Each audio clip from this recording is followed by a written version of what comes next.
5. We're You're live. live, neighbor. All right, great. Great to have YouTube joining us live on this Sunday, and great to have you over here on TikTok. Well, there's a lot happening in Jamaica, and a lot happening across 2017 financial instruct. the world. A lot happening across the world, and we'll keep you updated. We'll bring you up to speed with a lot of that, and we hope that you will stay with us just on the upside of 9 o'clock today. Great to have you, everybody. If you are on YouTube, please subscribe, share the live. If you have not yet visited the store, please go over there and see if there's anything that you like. If you're listening for the first time, welcome. Please remember, we have the super chats. If you want to send a comment, we'll have that read for you live on air. If you are here on TikTok, go watch the face, okay? Neighbor, please allow me to say good evening to our listeners over on Twitter and also on Patreon. Welcome, everyone. Thanks for joining us. I hope you all having a great weekend so far. Fantastic. Great. Listeners, could you please repost, tap and share, please? Absolutely. All right. So, everybody, thank you so much for tuning in. There's a lot to cover. Juliet Flynn and the Speaker of the House have come out in support of that's Juliet Flynn and the Minister of Finance. They have come out in support of the Speaker of the House, Juliet Holness. Here is what Miss Cuthbert Flynn had to say to Miss Burchel. Now, this is big stuff, because this is a fellow parliamentarian speaking to a fellow parliamentarian. Listen to Miss Cuthbert Flynn. Nekeisha Burchell, I want to remind you of how hard women had to fight to get to leadership positions. I also want to remind you that so she starts out with a little history lesson, reminding Miss Burchell of how hard women fought to get to leadership in this country. I don't know if you know this phrase that if you're black, turn back, and if you're brown, stick around. When I was growing up, you wouldn't find black people in the banks, in Jamaica,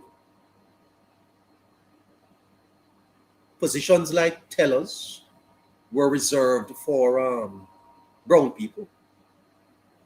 If you're black, turn back, and if you're brown, stick around.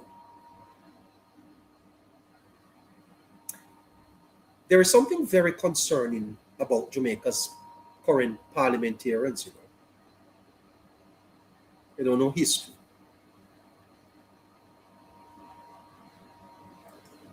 there have been only 3 women speakers of the House. And I also want to remind you that when women assert themselves, they are or should not be seen as bullies. They should not be seen as controlling. What they're doing is they are leaders. They're showing their leadership. Just like when a man, is showing leadership, you say they're strong. And yes, he's asserting himself, but somehow when a female does it, or when the party that's in power with the woman as a speaker does it, somehow she's seen as something else. And you went below the belt. You were nasty. Juliet Cuthbert says Miss Burchell is nasty. Sheffrey, do you have those pictures? If you're on YouTube, if you're on TikTok, I'm going to show you something. I haven't received. No, I don't have those photos. Caroline, I sent you some pictures. Would you send them to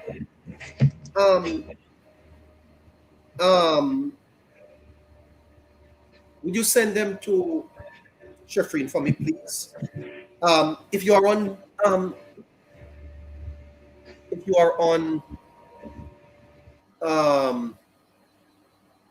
YouTube, I'm gonna put up the pictures. If you are on TikTok, I'm gonna show them to you. Give me a second there. Let me see if I can find them. Very, very interesting. Miss Cuthbert said that Miss Burchell was nasty. That's very strong language to use. Very, very interesting. Shafreen has sent them to you on WhatsApp. Let me see if I can show them on. Someone sent these pictures to me of Miss Burchell.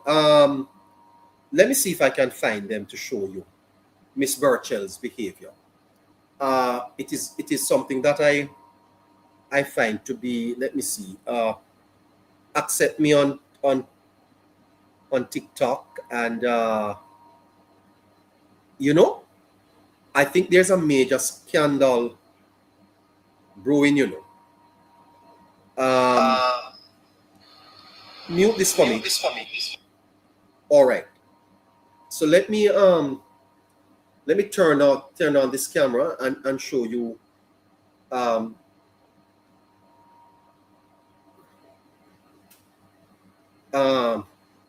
okay, camera,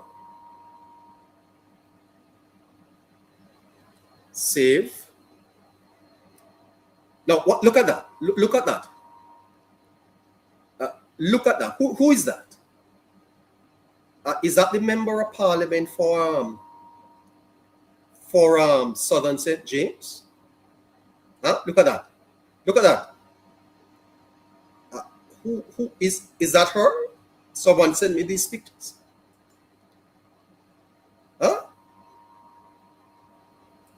Look at that. That's the MP for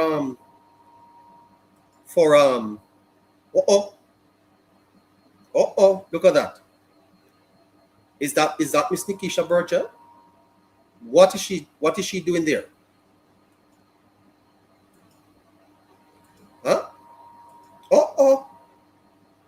Look at that.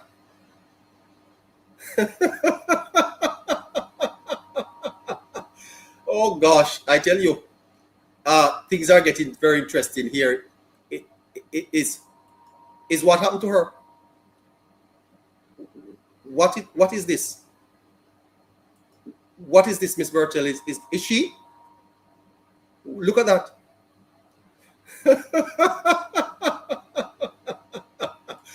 Oh boy, I tell you something. This is there's a screen it's a screenshot. Well, who sent? Hold on. Okay.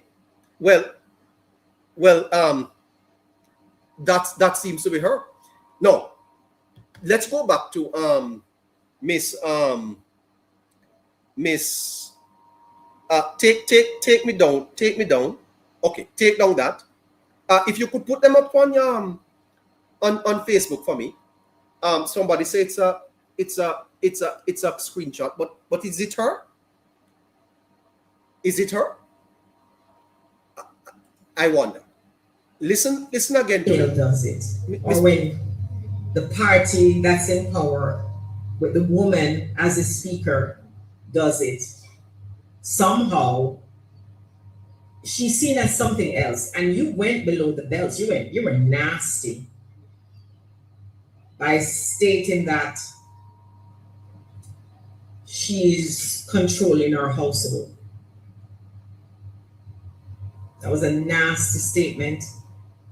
You came to the parliament a week ago and you got what you wanted. You got the publicity that you wanted because people are still talking about it. You came to the parliament understanding that if you wanted to speak patois, which was bad patois that you spoke, by the way, okay, you didn't even sound right, that if you wanted to speak patois, that you would, all you needed to do was just inform the speaker before. And I'm sure she would have allowed it because I think she's a very fair person. And you failed to do that because you wanted to be contentious. Because you wanted to be contentious. No, this is a member of parliament addressing another member of parliament, you know. So she's nasty. That she wants to be contentious. I'm asking the people behind the scene to see if they can find the statement put out by the Minister of Finance, Mrs. Favon Williams, on this matter. Yeah? What a takedown of Miss Burchell from Miss Juliet Cuthbert Flynn. What a takedown. What a takedown of Miss Cuthbert Flynn. Miss Cuthbert Flynn had more to say. That's it. Period. You wanted to be contentious because you knew if you started off with patois, the speaker was going to stop you in your tracks because it's not allowed unless you ask permission before. So you got what you wanted. Right? You got the publicity, you're on the podcast, you're making the rounds, you're on TV and defending something that you shouldn't defend. You just shouldn't be defending it. You are a lawmaker. You are there to make laws. That's the first thing that you're there to do as a parliamentarian. That's the first thing we're all there to do as parliamentarians. And so if we're there to make laws for the good of this land, then you as a parliamentarian should be abiding by the standing orders. And if you believe the speaker asserting herself and saying that we must stick with and stick to the standing order, and you cannot show me or anybody in this country where the speaker was wrong by sticking with the standing order to say that if you needed permission to speak or dialect or patois, then you knew what you had to do. You were supposed to ask permission and you didn't. So period. You have no leg to stand on. None. I don't care how many rounds you make. I don't care how many TV shows you go on. You are just wrong. And all the speaker is trying to do is to uphold the rules and the laws of the parliament by sticking with the standing order, and you do not want to do that. And so you decided you're going to cast her as this horrible person, as this bad person, as this controlling person, and that she's controlling your household. We fought too hard as women to get to where we are. For you as a woman to cast her in this light, and I take offense as a woman. I take offense as a woman. I don't know if you also noticed, there's one bathroom and one toilet to share for all of us women in the parliament on our side. You know why that is? Because for decades, ma'am, the parliament was controlled by men. If you look on the walls, it's all men faces.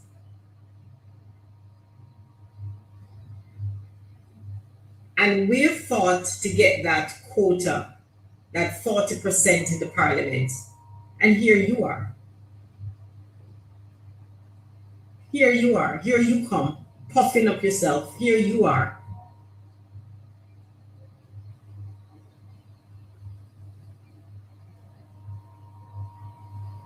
Juliet is not going anywhere. She's going to continue to be the speaker.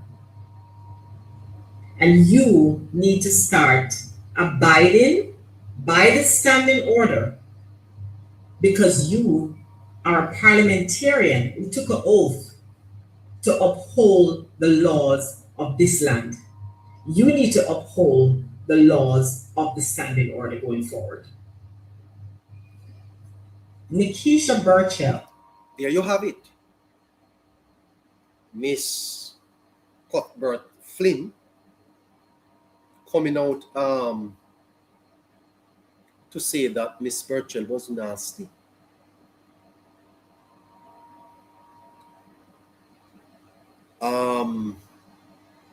Wow. I suspect that this is going to continue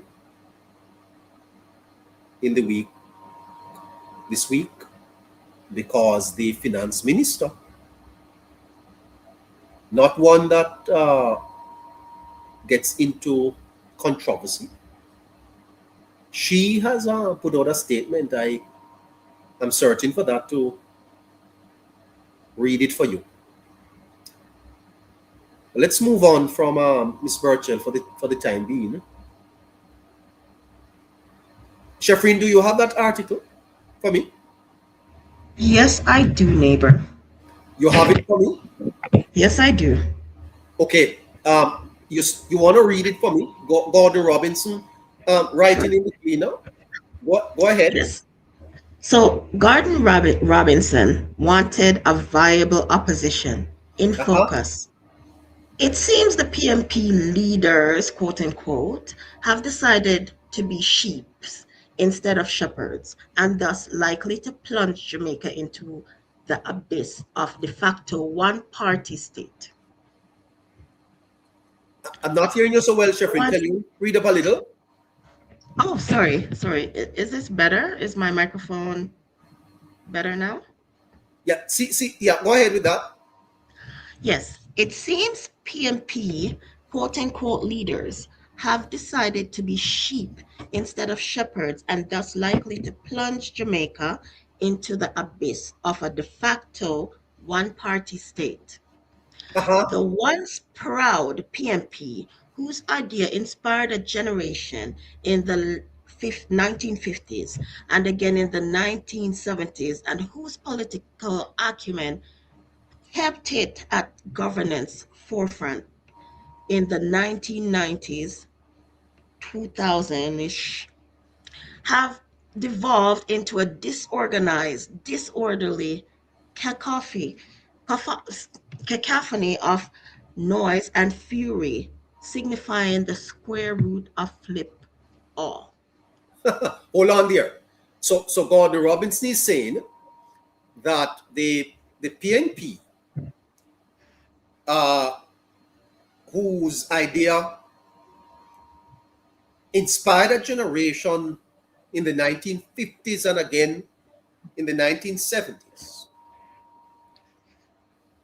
they have devolved into a disorganized, disorderly cacophony of noise and fury, signifying the square root of flip all. That's where Miss Burchell finds herself. And that is why we are having this coming out of the People's National Party. It is a reflection on the leadership of Mark Golding. Nikesha Burchell's behavior is a reflection on the leadership of Mark Jefferson Golding. We do not have an opposition in Jamaica. We don't. Go ahead, Shafrin. PMP's decline becomes obvious after focus on electoral data. In 2016, PMP earned 433,735 votes. Okay, 49. hold on. So in 2016, the PNP earned how much? 433,735 votes. 735 votes. And how many seats? 31 seats. Yes. And how much did JP got? 32 seats and 436,972 votes. And won 32 seats. Right. Go ahead. After 9 years in opposition and against a government reeling from a second term fatigue, PNP polled 401,398 votes, 48.34%, won 28 seats. JLP won 412,705 votes, 50.54%, 35 seats. A parliamentary landslide. Yes. Yeah. Okay. You can stop there, Sheffrey. So the fact of the matter is that Gordon Robinson is saying that the PNP is actually in decline. In decline. That is what we are witnessing with Nekeisha Burchell. That is what we are witnessing with Nekeisha Burchell. Embarrassing. Asking everyone to repost the live. Embarrassing the People's National Party. Mark Golding's PNP is a disgrace. I saw one of their members of parliament this morning, bare shirt, no shirt on a live. A member of parliament. No shirt. Miss Nekeisha Burchell in that interview said sometimes she allowed people to touch her. Who are these people that touch Miss Burchell? Imagine a lady admitting that she allows both males and females are admiring her body. And sometimes she allows them to touch her. I mean, if I go on the road and anyone admires me, I mean, I have nothing to be admired. You couldn't touch me. And a woman is admitting that there have been people who have requested to touch her hips. Is her hips or her breasts? And she allowed them to feel her up. Children, neighbor. Oh, children. Yes. So why would children want to feel her up? They want to check if it's real, neighbor. Children? Yes, neighbor. So what children, what would they? I wonder if these are little boys or little girls. And the MP is proud to report that children are touching her to find out if her hips are real. Huh? Oh my God. Anyway, let me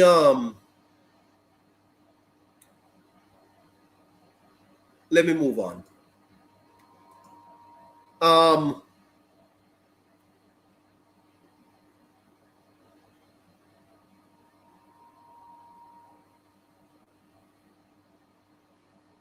The political trajectories of Jamaica and Singapore offers a fascinating comparative study in post-colonial philosophy.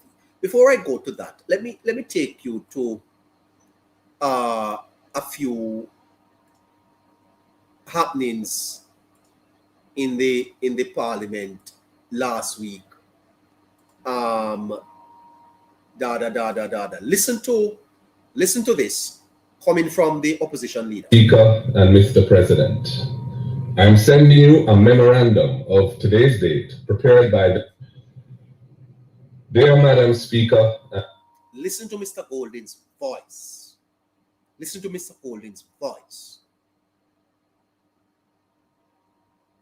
And you know, I am no voice reader, and I am not a body reader. But if you listen to Mr. Golding's voice, it is telling. Jamaica is in a battle. And if I had the time, I would show you the battle. There's a lot happening that doesn't meet the eye. Listen to Mr. Golding's voice. And Mr. President, I am sending you a memorandum of today's date prepared by the Honorable Michael Hilton, KC, on the captioned matter. Please see the attached. Having now shared with you the benefit of this clarification of the legal position by eminent senior counsel, I trust that the Integrity Commission's investigative report on the Firearm Licensing Authority will be tabled at the next sittings of the House of Representatives and of the Senate, respectively. If not, I intend to instruct legal counsel to file proceedings as advised in the memorandum. Sincerely, Mark Golding, MP, Leader of the Opposition. You hear that? You hear that? The colonial man is written to the Speaker, written to the President of the Senate, has hired eminent attorney Michael Hilton, KC, and he's telling Mrs. Holness, table the report Tuesday. And he's telling Tom Tavares Finson, table the report on Tuesday. Because if you don't, then I'm going to court.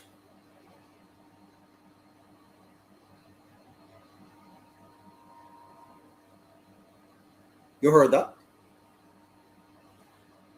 Now, the matter concerns the Firearm Licensing Authority integrity report, which, according to the Speaker, the House Leader, the Speaker of the House and the President of the Senate have decided not to table because the matter is sub judice. Sub judice means that it is before the courts. Here is Floyd Green, the leader of government business. I'm responding to the point of order. I'm responding to the point of order. I am responding to the point of order. What the leader of the opposition has said is that the court has indicated that it is in the purview of the Parliament. That is what the court has indicated. The court has not said that you must table.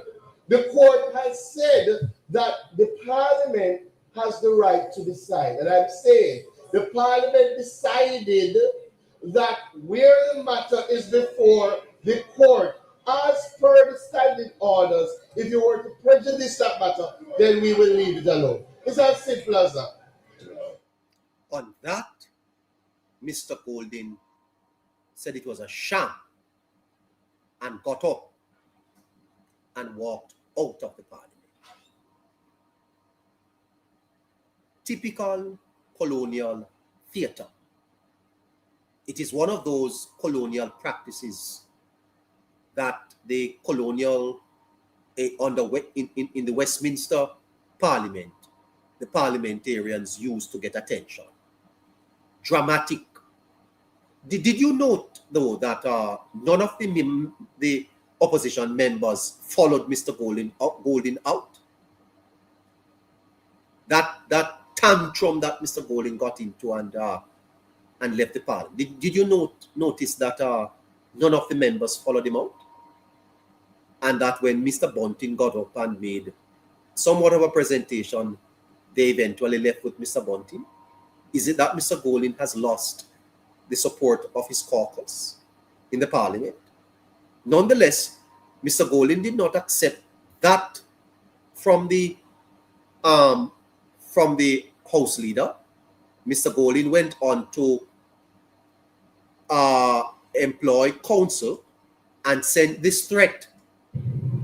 Dear Madam Speaker and Mr. President, I am sending you a memorandum of today's date prepared by the Honorable Michael Hilton, KC, on the captioned matter. Please see the attached. Having now shared with you the benefit of this clarification of the legal position by eminent senior counsel, I trust that the Integrity Commission's investigative report on the Firearm Licensing Authority will be tabled at the next sittings of the House of Representatives and of the Senate, respectively. If not, I intend to instruct legal counsel to file proceedings as advised in the memorandum. Sincerely, Mark Golding, MP, Leader of the Opposition. There you have it, Mr. Golding. Let me tell you something, listeners. Mr. Golding, you see, is bad for the politics of Jamaica. Bad. He's bad. Golding is bad. And not only is Golding bad for Jamaican politics, Golding bad for Jamaica. Golding's behavior is bad for Jamaica.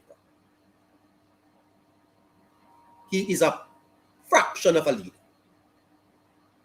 As a matter of fact, he's no leader at all.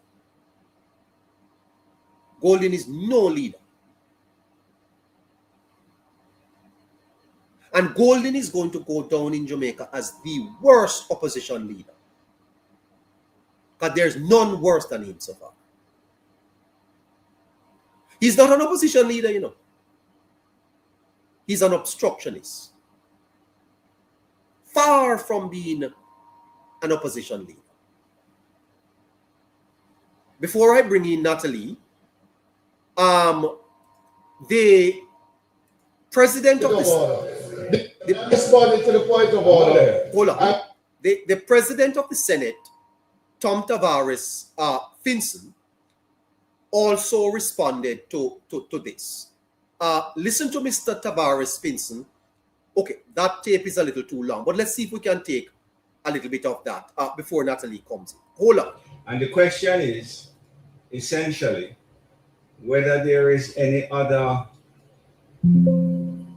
report from the Integrity Commission which has been sent to this Parliament but has not been tabled. Indeed, there is such a report which was received from the Integrity Commission on the 30th of March, 2026, concerning the conduct of the Firearm License Authority. All right. Since it is written, let's not keep our guests waiting. Let's go to JPU, Jamaica Politics Uncovered, where we will find the beautiful Natalie. Natalie, how you doing? Oh, your microphone is off. I'm not hearing. Oh, you are muted. Let's unmute. Sorry about that. Hi, how are you? How you doing? I'm fine, thank you. Yeah, your daughter had a graduation last week. Congratulations. Thank you. Yes, she did. She's finished with high school. Your only child? My only child, yes. Oh, wonderful. And you attended a dinner with the Minister of Finance where he received a very prestigious award. You want to tell us a little bit about that? Yes. So the Integrity Children's Fund is an organization that is in Atlanta, Georgia. They've been around for some 25 years or so, and they've been doing some very good work. Yes. In Jamaica and in the Atlanta area. You know, we just had Hurricane Melissa, and a lot of schools in Jamaica were damaged. So those guys have been doing a tremendous job. So how I got invited. I am friends with the vice president of the Atlanta Jamaica Association. This event, you know, I was told about this event a while ago. So it was good. It was humbling as well. Yes. Also, there was one of the moments there that really stunned me was seeing Miss Jamaica Universe. That was her first public appearance. Yes, since her unfortunate incident last year, eh? Yes, it was her first appearance. She fell through the stage at the pageant, and she was hurt really badly. I didn't realize she was hurt so bad. So, you know, I guess it was a moment of how fragile life can be. Absolutely. Beautiful woman, you know, doing her thing, living her life, and then this freak accident. But she's coming along on her healing journey, and it was nice to see the Integrity Children's Fund recognize her as well for representing Jamaica and, you know, being a member of the diaspora now that she's getting treatment and stuff. Fantastic. You actually met personally with the finance minister for a picture. What did you say to him? Or what did he say to you? So we had a conversation. He was presented first with the award. Yes. And the speakers of the fund who presented the award, they lamented his position at the finance ministry in Jamaica for 8 years. Yes. If we really think about it, each finance minister that comes into Jamaica, they have been faced with different challenges, right? Yes. We had Dr. Phillips, who had the high debt to deal with and things like that. And we also had Dr. Nigel Clark, who had crisis after crisis after crisis to deal with.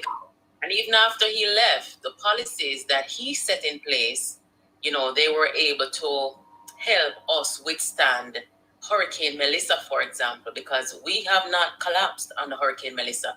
And even I was reflecting on COVID and seeing how many other countries, larger countries than Jamaica, that either collapsed or had to borrow big or they just couldn't manage. But Jamaica, as a small island nation, was able to stand up to COVID and we didn't collapse. So that's one good thing.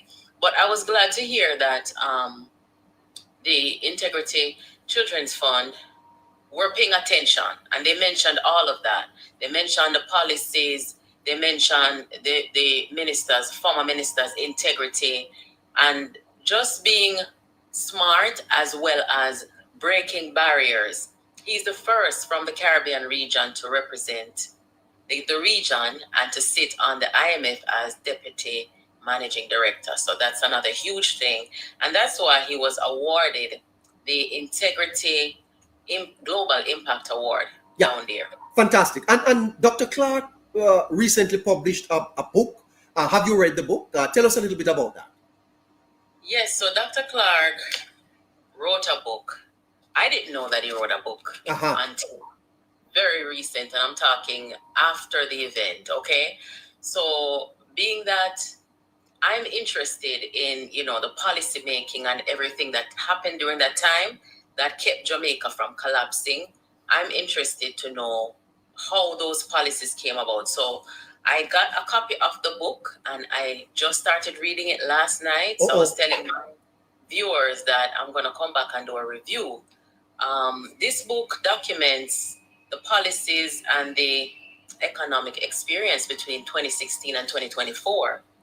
So I was like, how could a book like that been out there and none of my subscribers then, not my moderators then, nobody not tell me nothing about it? But anyway, I forgive them. So I'm encouraging people to read it on their own, but I will definitely come back and give my review. Okay. So we had a conversation,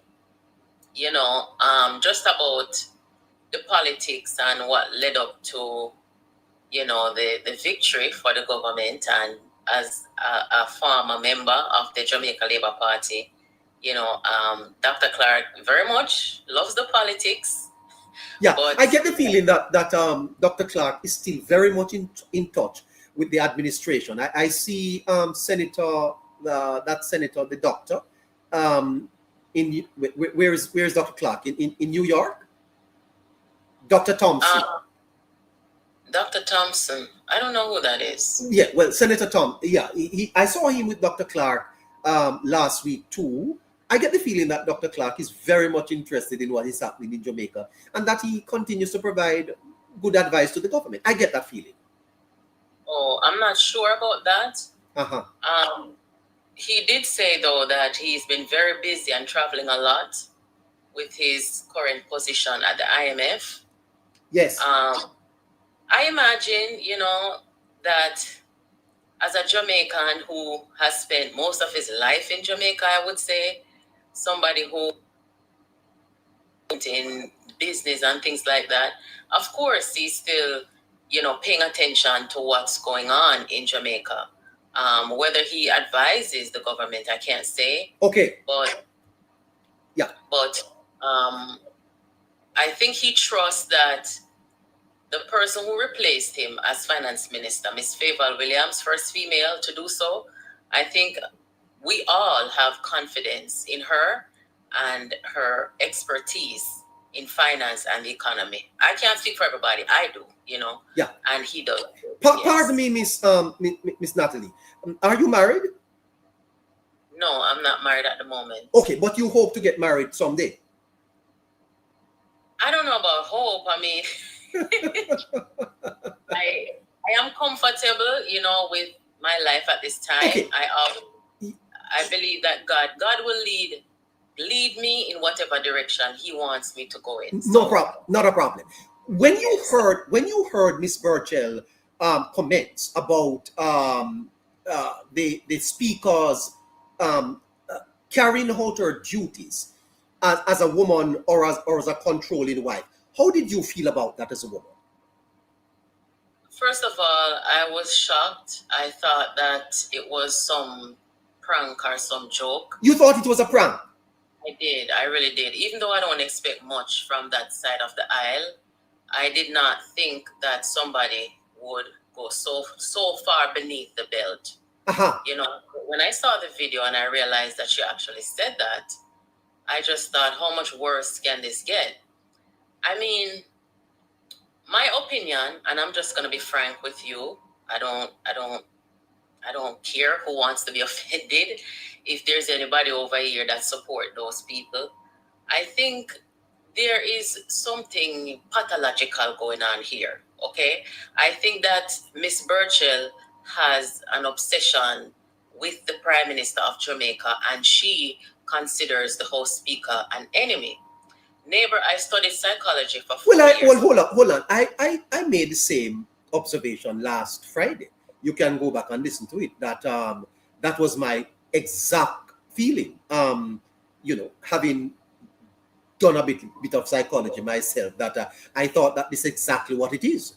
Go right ahead. Yes, the moment she came out and said that rumor has it, and there's no such rumor. Okay, I've been on social media about 16 years, and I've heard every rumor out here. No rumor has it that she's dating the Prime Minister. Once I heard that, I knew that there was something wrong with her, and there was... You're saying it's psychological? It's a psychological, delusional... An obsession, probably? Absolutely. Obsession with the Prime Minister. And, I mean, any normal person... I mean, let's face it, we're all human beings, right? So even if she has a crush on the Prime Minister, a normal-minded person would not say something like that outside of the Parliament, even out of respect for the Speaker, who is the wife of the Prime Minister, and for the Prime Minister of Jamaica, and also respect for yourself, right?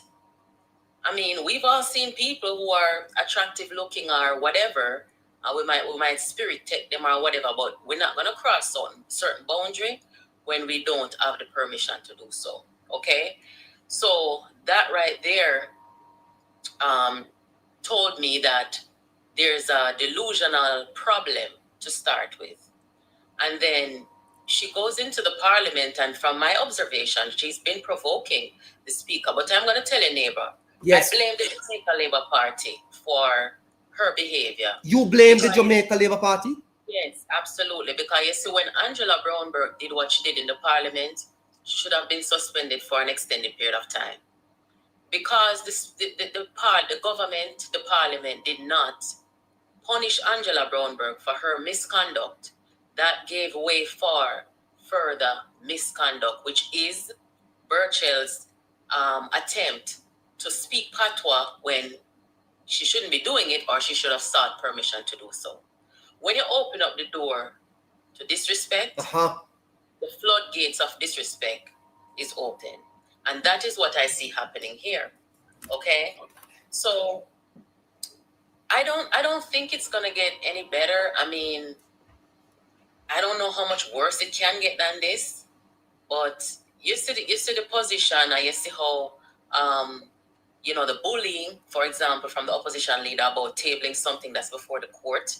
We don't do that. We don't ever do that. Even when members of the opposition, found themselves in trouble and allegations of corruption, whatever is before the court, you should not table it. Doesn't matter who it's against.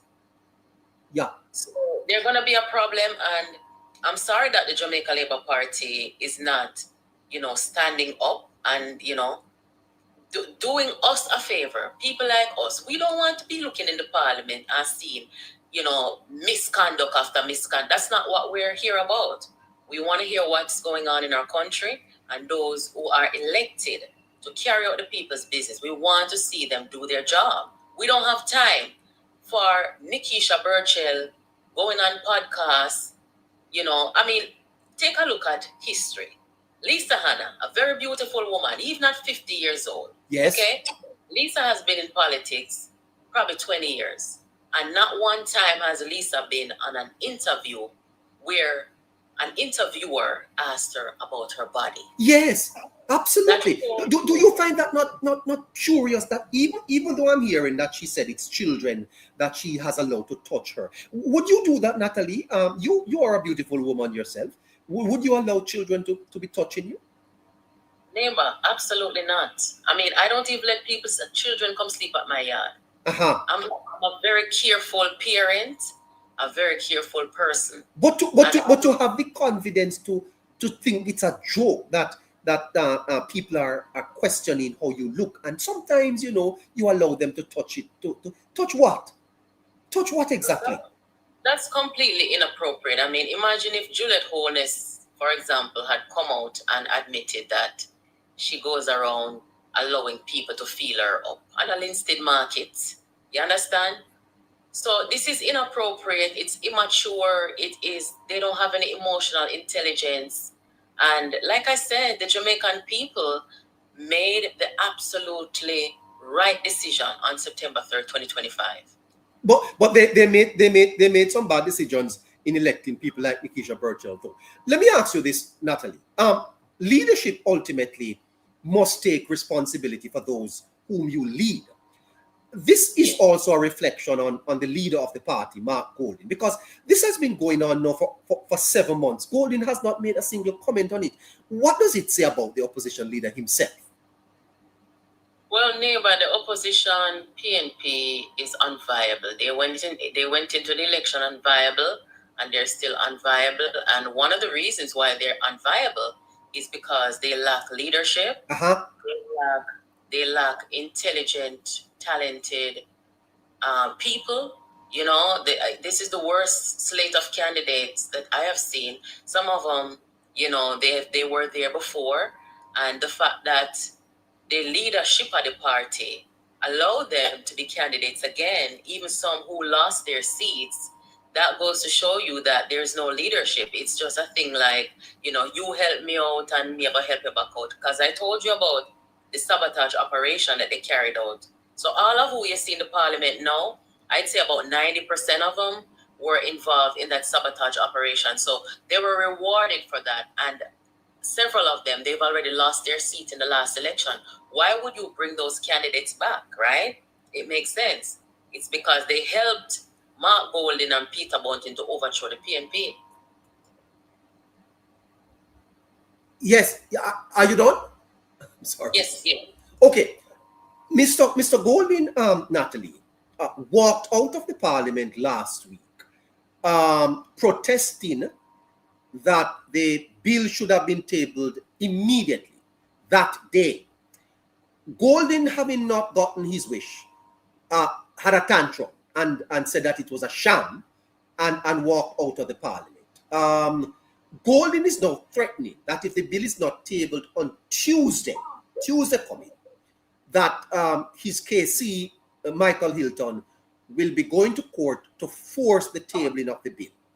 The government side is suggesting that the matter is sub judice before the courts. What do you make of Golding's threat, first of all? First of all, his behavior to walk out of the parliament. I don't know if you know that this walkout, which has happened on both sides, is a Westminster tradition. It's a theatrical Westminster tradition that we have adopted, where in the Westminster system, the parliamentarians who wanted attention would walk out of the parliament. The cameras would follow behind them, and they would get on the headlines. How do you evaluate Mr. Golding's demand, first of all, on the government? Do you think that it is correct? It is not correct, first of all, because as a lawyer, he said he's a lawyer, he should know that something that is still wrapped up before the court or in the court should not be tabled. The next thing is, Mark Golding has a personality of it's my way or the highway, I'm in charge here kind of attitude. And I'm going to go a little further, neighbor. I said this before. I don't know if other people have noticed this, but for the first time in Mark Golding's life, he has had to challenge a black man for something and did not get it. Say that again. What do you mean by that? Well, Mark Golding, being a descendant of English people, which I have no problem with, for the first time in his life, he had to challenge a black man for something. In other words, he's not used to losing anything. Whatever he sets out to get, he gets? Certainly not to a black man in Andrew Holness. And this is the first time in the history of politics and in the history of anywhere in the world where a black man, Andrew Holness, is going to beat an Englishman, Mark Golding. Are you suggesting that there is some classism involved here, Natalie? A bit of colonial elitism? Well, Mark Golding is not used to this kind of fight. He's not used to having to fight or challenge or lose to a black man. That's just the way it is. So whether we want to term it as colonial or not, this is new territory for him, and he doesn't know how to handle it. Okay. And so Golding is being inflicted by a psychological aura. I wonder if he's aware of it. I'm sure he's aware of it, but it's probably not something that he would say out loud or admit. But I'm sure it bothers him because of the way that he treats the prime minister. Do you think it is instinctive that it is almost the id at play, where it comes across as I'm to get this and I'm to get it now, and I will not wait? Yes, he's in a country of a majority of black people. He was not socialized and cultured like us, the majority in Jamaica. So therefore, he was never put in a position ever to compete with, to challenge one of Jamaica's own in Andrew Holness. So for the entire 5 years leading up to the election, I think he really struggled. He really struggled with that. when you're Mark Golding in a majority black country and you are in the opposition, you're trying to lead a majority of black people. In my mind, I think say majority of the Jamaican people they go side with Andrew Holness. That's why I'm telling so much life on the man, you know. You understand? So it goes very deep. I always look at things from a psychological perspective. Yes. So if I get into it that way. But a lot of it, you know, has the psychology at play. You know what I mean? So in essence, this attitude of you're gonna do it when I say it, even though he's in the opposition and the Jamaican. Yes, because sorry, why would he demand? Parliament does have an agenda. That agenda is set before Parliament meets with the House leader, the Speaker of the House, and probably the opposition leader of government business. Why would Golding be demanding the release of that, although it is not on the agenda? And now he's saying you better release it Tuesday or I'm going to court. That can't be the way to conduct the country's business. No, it is wrong, and I also think I could be wrong, but I believe in my own opinion, I think that Mark Golding may know what is in that report. It could have been that. How could Mark Golding know when the report has not been tabled? Because during the election, or leading up to the election, if you were paying attention during that time, you would have heard several times where the PNP would campaign on things that they know would be tabled. And they would, you know, behave as if they knew, and they would even utter things that were in the report before it was tabled. So there's somebody over at the Integrity Commission leaking to the PNP, I believe. Okay? So, but then that would be a scandal, Natalie. I don't know if it would be a scandal. It would just be that, you know, people just, we don't have any confidence in certain institutions if that's the way that they're going to do things, you know. During the election or leading up to it, not one time did you hear the Integrity Commission come out and say to the opposition, this has not been tabled. You cannot be out there campaigning on our reports. Okay, give us room to do our job. Okay, and it is true that what is not tabled, you're not supposed to be talking about it as members of Parliament. But not once did the IC come out and say that to the opposition leader. And he always talks about how he helped create the IC and all these things. I have zero confidence in the IC because I do believe that the IC played a lot of politics leading up to the election. I think they have PNP operatives in there. I don't think everybody in the IC, you know, are playing PNP operative, but I think there are some people in there who are doing it and they're leaking to the opposition. The only way that Golding could be so adamant about this report is unless he knows what's in there. You know what I mean? So yes, your psychological skills are coming out there. They're not, Natalie, because what would they be pressing for the report to be published? So So Natalie, when you look at all that is happening in Parliament, it has been a torrid 7 months for the government. They have had to deal with the hurricane. They have had to deal with the hurricane response. They have had to deal with needs, and they have had to be dealing with Mark Golding, his tantrums, and the opposition's calling press conferences week after week. How do you think the government is positioning itself to respond to all of this, and how do you think they're doing? Well, to be honest, I don't think the government is doing a good job because, you know, you cannot have an opposition and a political climate like we do in Jamaica. The political culture of today is the worst I've seen it, okay? So you cannot you have followed politics in Jamaica for quite some time. Yes. And you are saying it's the worst you have seen it? It is the worst I've seen it, yeah. The worst, Natalie? It is, yeah. Mm-hmm. What made you say that? Because we have had oppositions in the past, and when time comes for us to join hands and join consensus for the national good, we have seen opposition parties done that, whether it be JLP or PNP, right?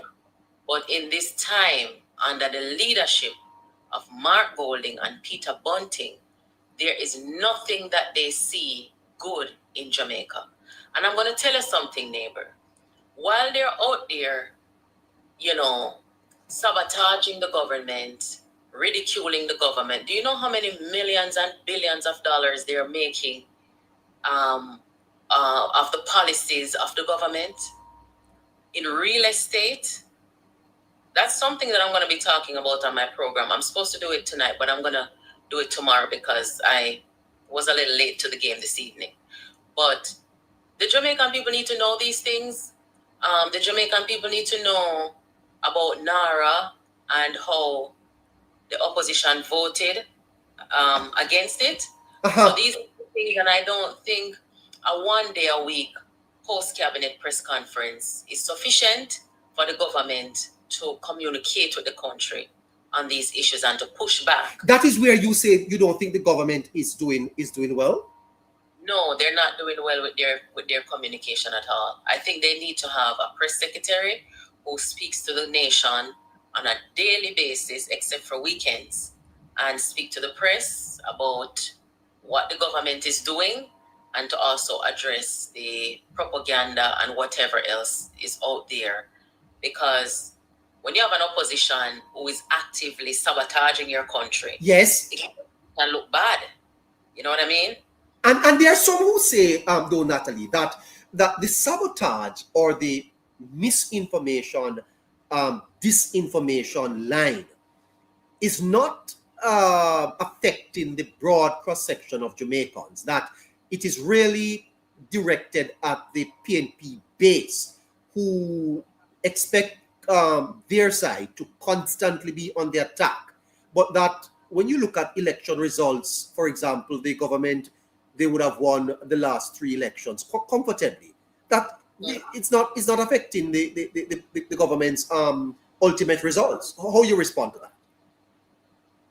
Well, I guess that's a fair argument to make, but at the same time, disinformation and propaganda is never good for any country. We're living in a time now where we have social media. Yes. Where we're all connected, where news run faster than Usain Bolt, right? So even if the government continues to win elections, you also have a space where disinformation can taint the image of your country in the eyes of our international partners and allies. So no matter where you take it, disinformation and propaganda is never a good thing to normalize in your country. And let me just say this. Yes. The main reason I think that the PNP lost the election, irrespective of, the fact that they use a lot of lies and a lot of disinformation, is because they have such an unpopular opposition leader. A man that is so out of touch with the Jamaican people. Maybe if it was another candidate, they would have gotten away with the disinformation and things that they were going on with. You understand? So Mark Gordon has basically worked against the PNP's effort to win an election in Jamaica. He's very unpopular, perhaps the most unpopular that we've ever seen. Yes, and you don't think that he has a political future at all? You don't think Gordon can bounce back from this? Well, that is going to be up to the Jamaica Labour Party. If they don't perform in this term, if they don't, carry out the NARA as they should, if they don't deal with some of the issues such as, roads and, water and things like that, then, of course, it could hurt them. So the next general election the ball is in the JLP's court. Okay. It's theirs to Natalie, another hot political issue here in Jamaica is the unfortunate killing of that lady over there in St. James. The Prime Minister made some very good comments on that, very guarded, suggesting that the institutions we have be allowed to carry out their investigation. The policeman has been interdicted, but we have the PNP's women's movement coming out to suggest that the Prime Minister clarifies a statement that he made in 2025 about meeting your judge or maker. Those comments were made to a group of deportees, if I may use that word, that had arrived on the island. Do you have any comments on that whole affair? It has been hotly debated in Jamaica and has become very political, with some people blaming the Prime Minister for the actions of the police. What are your thoughts there? Well, I heard the Prime Minister's statements and I think they were balanced. I think the Prime Minister addressed the issue of Jamaican people's attitude toward law enforcement, and he also addressed the conduct that is expected of the police in their interactions with the people as well. Yes. So that's a balanced approach when this incident in St. James caused such an outrage. I saw the video of the woman and her interaction with the police. I cannot give the police the wrong, neighbor, because... You cannot give the police the wrong.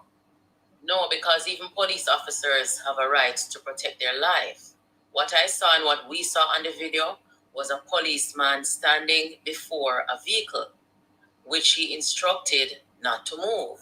If the police thought the vehicle was going to move, neighbor, he would not be standing in front of the vehicle.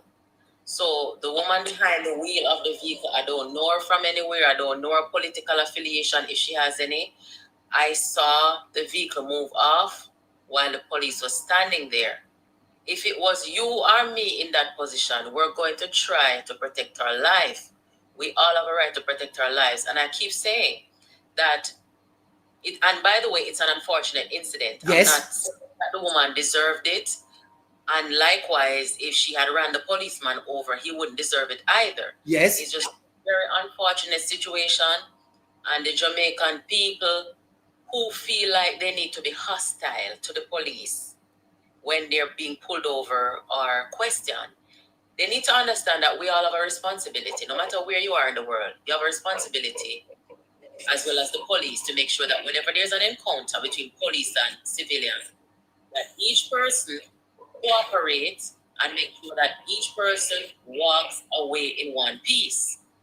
Did the woman do that in St. James? Absolutely not. She did not do that. She gave away her life. The police had a right to protect his own, and I stand on that.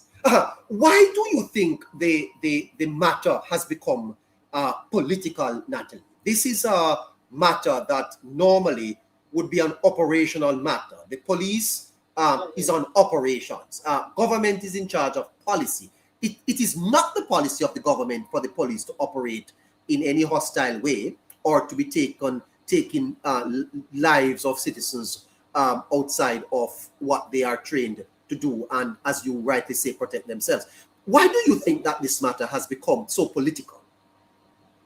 Because of the political culture and climate that we have in Jamaica right now, with how the opposition is. That's it. It's a new culture, neighbor, that started 5 years ago. This new culture of, taking down your opponent viciously, no matter what, however you can.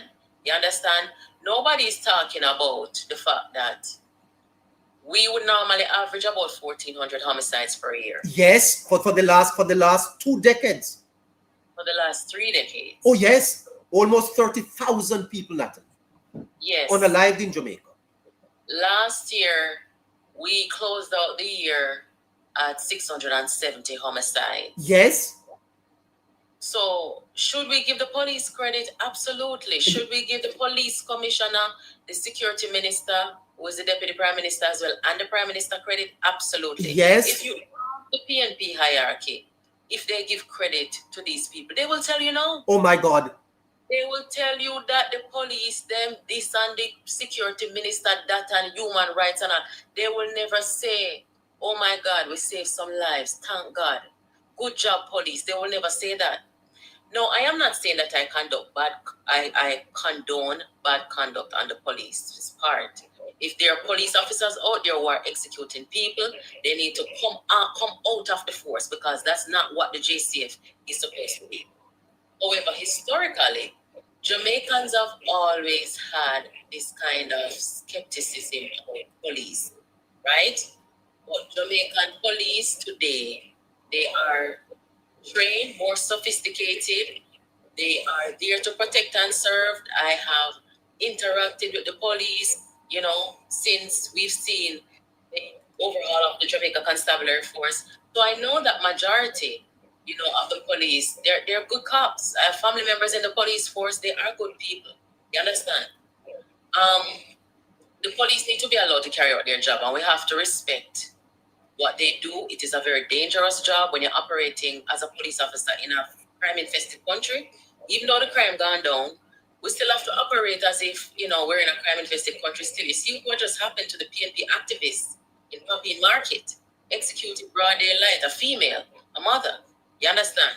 And it's the same police them who run down the boy and deal with them case, and them down a hospital now, about for them life.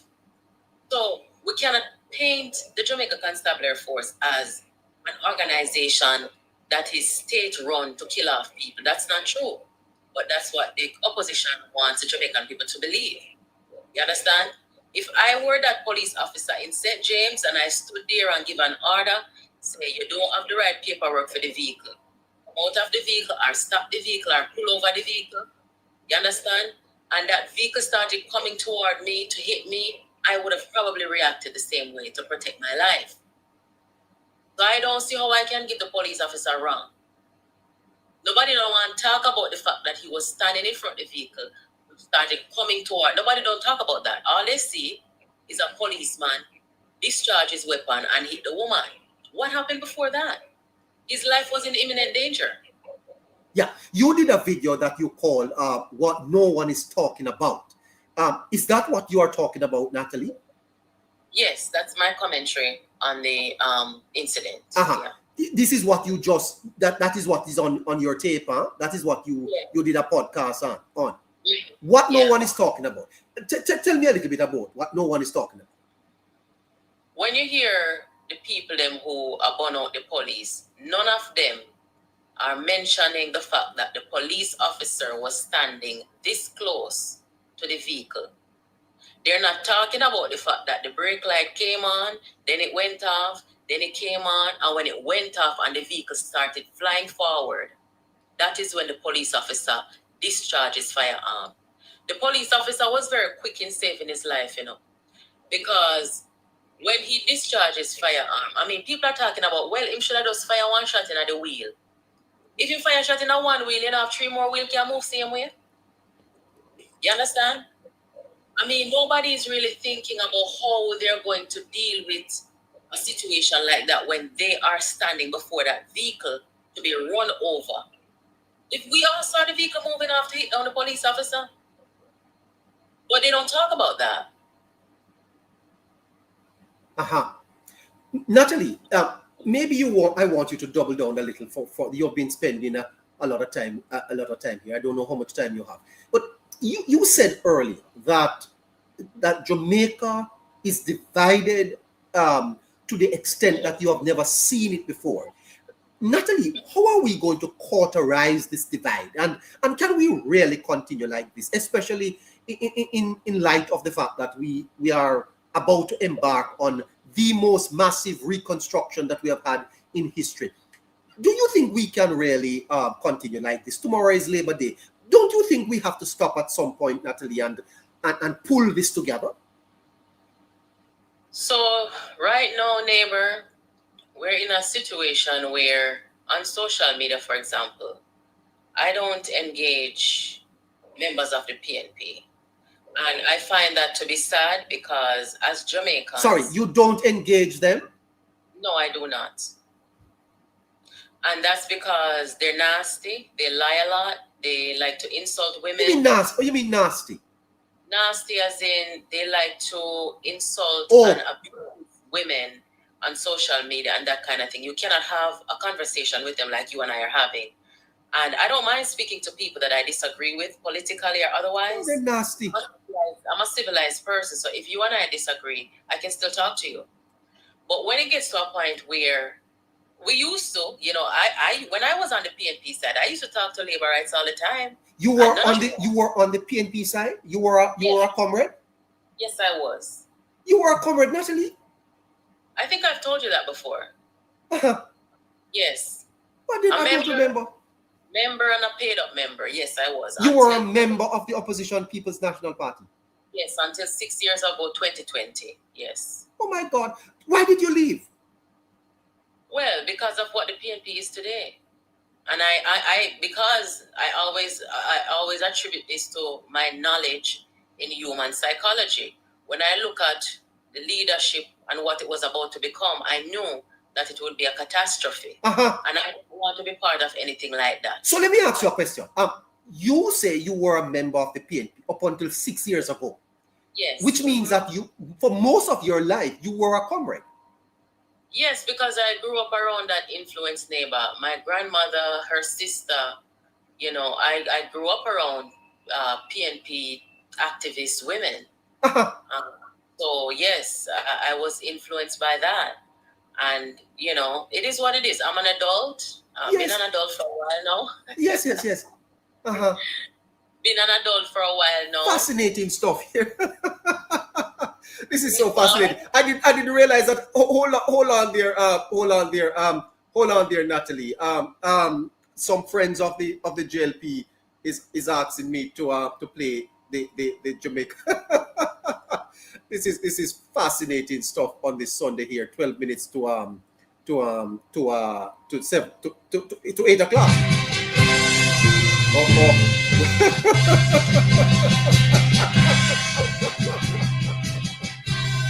Boy. Equal rights and justice is our everlasting song. Unity and progress will make our nation strong. Welcome to the best party, Natalie. Oh, fascinating. Well, I would have listened to this more than the Blood and Fire song, you know. Yes, well, I wouldn't play that. You want to rewind on it? Show up. Oh my God.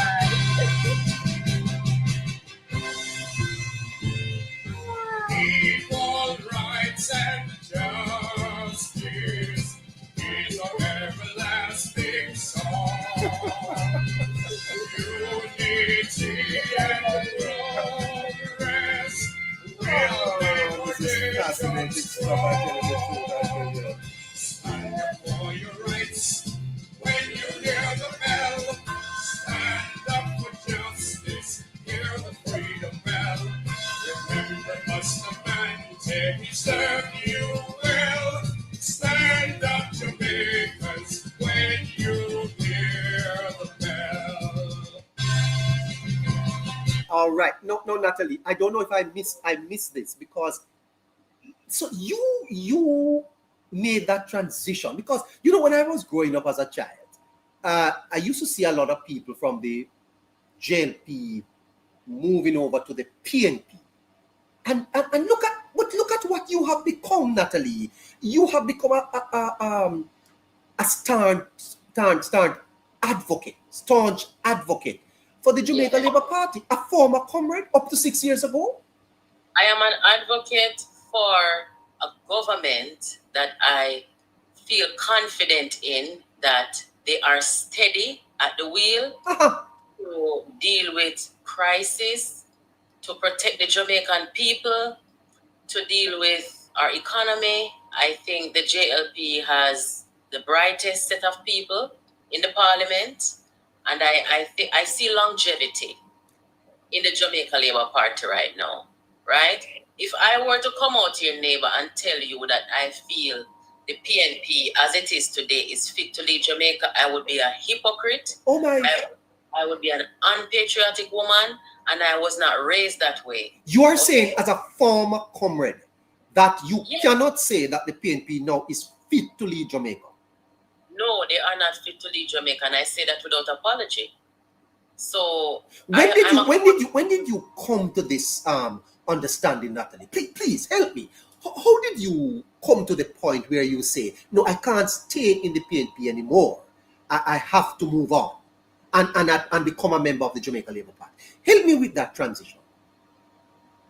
Okay, so back in 2019, I saw a leak that came from the Rise United faction of the PNP, the Mark Golding faction. A leak? A leak, yes. And that leak was them plotting up to make sure that Dr. Phillips did not win the election. You mean And the I 2020 election? Yes, that's after Dr. Phillips defeated them in the internal election. And I saw a comment in that leak that made me see that I was not among a group of patriotic people like myself. Because they said, give Andrew Holness 5 more years or 1 more term, right? Just to sabotage their own leader. No, if you are out there campaigning against Andrew Holness and you're saying Andrew Holness is not good to lead Jamaica, how is it that you are plotting up to give the same man 5 more years just because you don't want a fair leader to win? That means that you are about power seeking than you are about your country. So I took a step back and I took a reevaluation of Andrew Holness, right? And I watched Andrew Holness and I listened to Andrew Holness and the people them around him. That's when I did my reassessment, and it was a very sad thing, neighbor, because I don't know why I feel like I'm gonna cry. Oh my God. Yeah. I don't ever cry, but anyway, it was a very sad thing because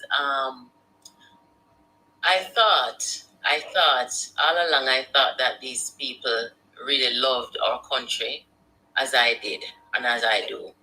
And to have that rude awakening, I mean, I was never really a fan of the Bunting and Golding, but I at least thought that they loved their country as much as I did.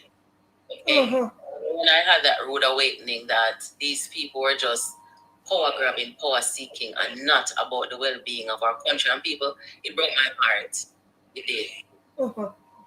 So that's when I made the decision. Some people would say it's because I supported Lisa Hanna and Lisa Hanna didn't win. I supported Lisa Hanna because Lisa Hanna is a patriot. No, she did not win. That is true. Was it disappointed at the time? Yeah, I was disappointed, but I'm a patriot first. And I respect the people of Jamaica. So even if the people of the opposition decided, that's the delegates I'm talking about, if the delegates decided that they do not want a Lisa Hanna to lead at that time, I was okay with that. However, for those people to choose a Mark Golding, and then when I look at Mark Golding and hear Mark Golding, see Mark Golding's behavior, I couldn't, even if I wanted to, I just couldn't. He doesn't fit the bill of a leader in my view. You understand? Andrew Holness is a much more decent person, respectful person. He has grown in his job. He understands his job. He has gone above and beyond to make sure that he educates himself. You know, he got his PhD while he was in office. This is a man who believes in self-improvement so that he can be a better leader for the Jamaican people. I can talk about his policies too. Yes. I can talk about his position. You see, let me tell you something. When Andrew Holness come with the seat belt, you remember the car seat and the seat belt mandatory road safety thing? Yes. And I see a whole heap of Jamaican coming out and kind of turning up their noses at it and kind of chastising him. And as a mother and as a driver, I understand the importance of having a child in a car seat and the safety aspect of it. And when I see Andrew Holness have to come out and say, all right, no bother. Since so long I come down for me, something good the man are doing to protect the children them in the country and protect everybody. And come out, him and them people them come out and say they now bother do it. So me know say he is doing what he feels is right and safe for the country at all times. I can't fight against a man like that. You understand? Yes. So yes, I had my moment of awakening, and it's okay. I mean, sometimes we believe something and then you reassess and you realize that the wrong thing, and you just do what you think is right. Okay. And I have no apology for that. Well, that is fascinating to hear. So you are now a labor right. Well, people call me Labour. I see them put on a green shirt for me. I thought one time you were running for Parliament. They put me in a Parliament clothes. They put me in a green shirt. Yeah. I'm a patriotic Jamaican. Yes. And I believe that the people in the government know the Jamaica Labour Party. I think that I have the confidence in them that they will keep our country safe, economically, financially, and they're bringing down the crime and things like that. And I tell people all the time on my channel, if you're thinking about moving to Jamaica, now is the time. Okay? So, yeah, I support the government, and I like what they're doing. Yeah. Finally, Natalie, the Auditor General report came out a couple of weeks ago and suggested that the government has only spent near 2% of the money. Before I go to that, though, tell me something, Natalie. Do you think that the PNP is telling the truth when they say that they have collected less than $4 million from the website that they had launched? Do you think they're speaking the truth?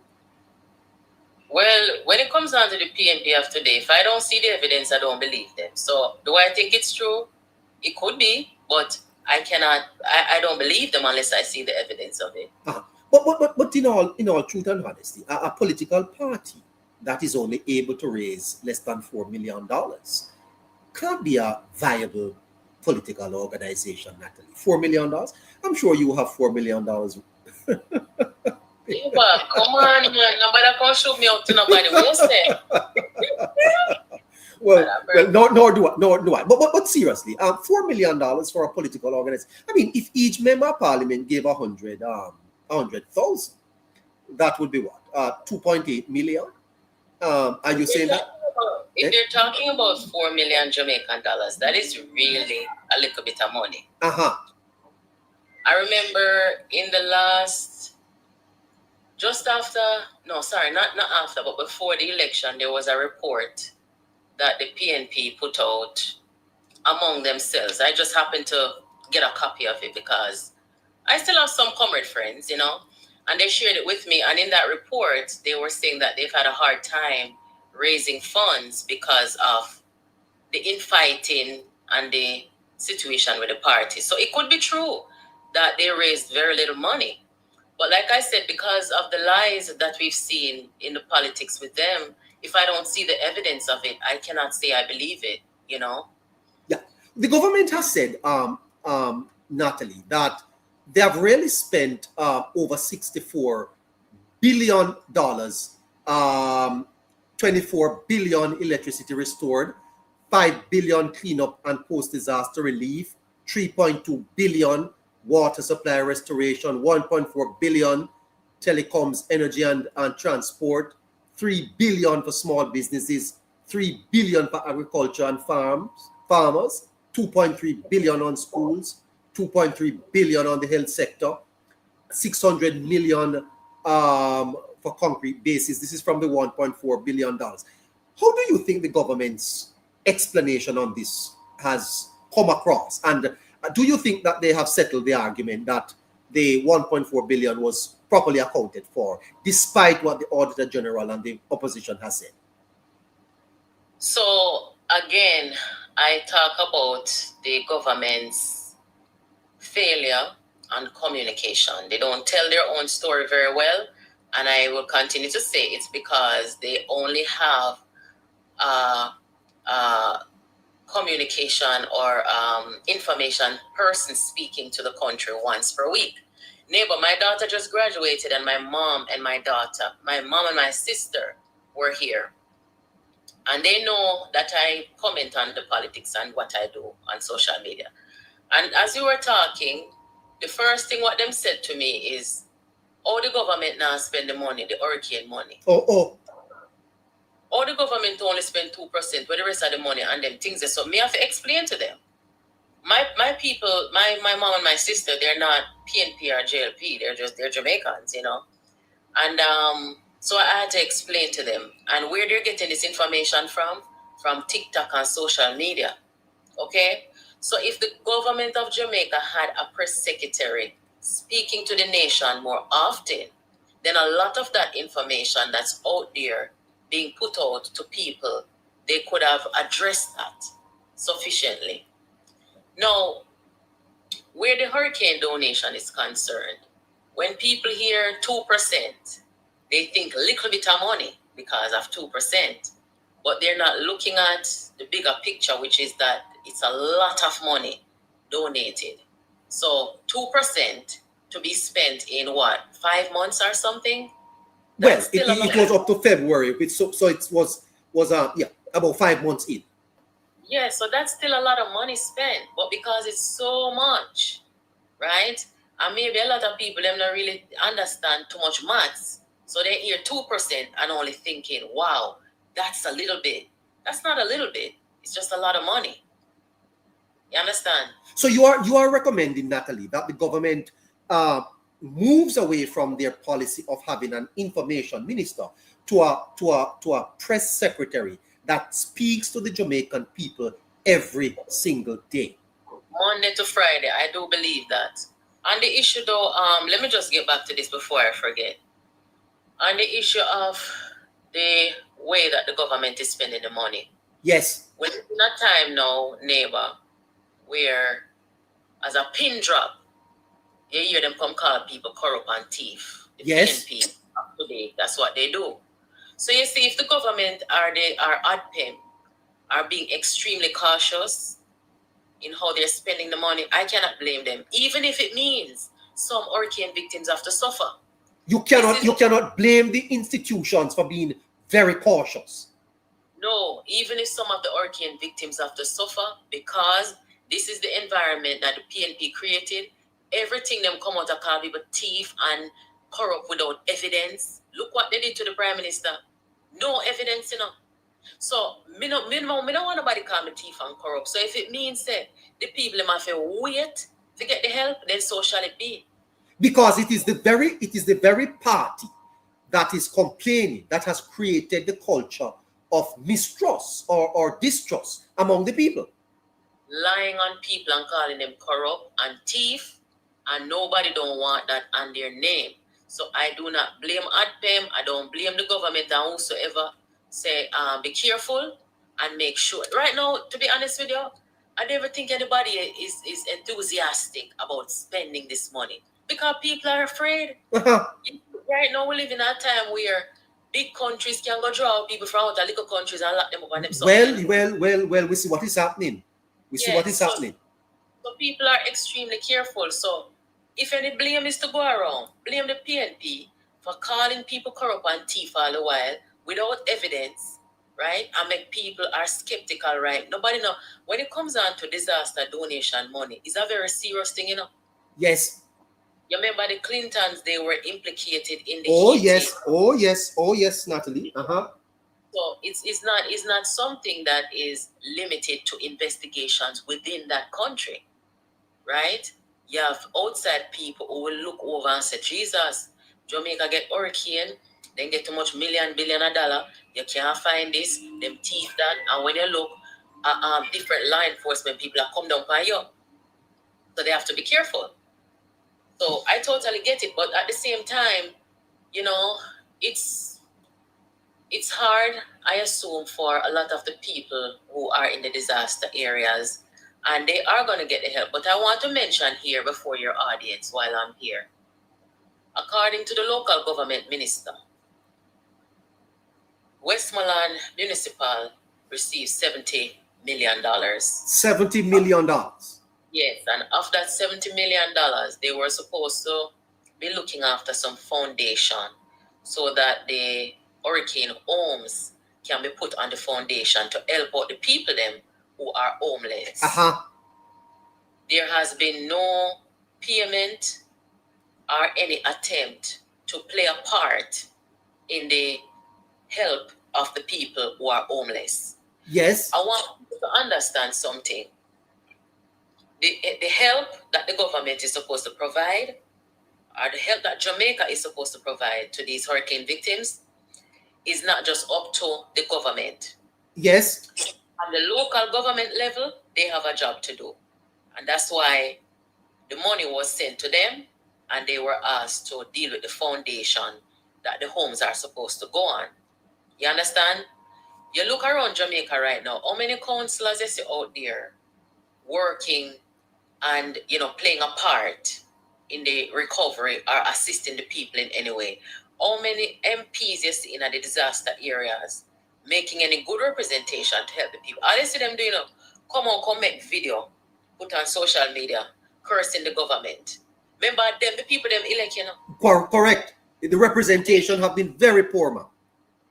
They're behaving as if just because the JLP is the government that they don't have a job to do or access to resources. They do. Absolutely.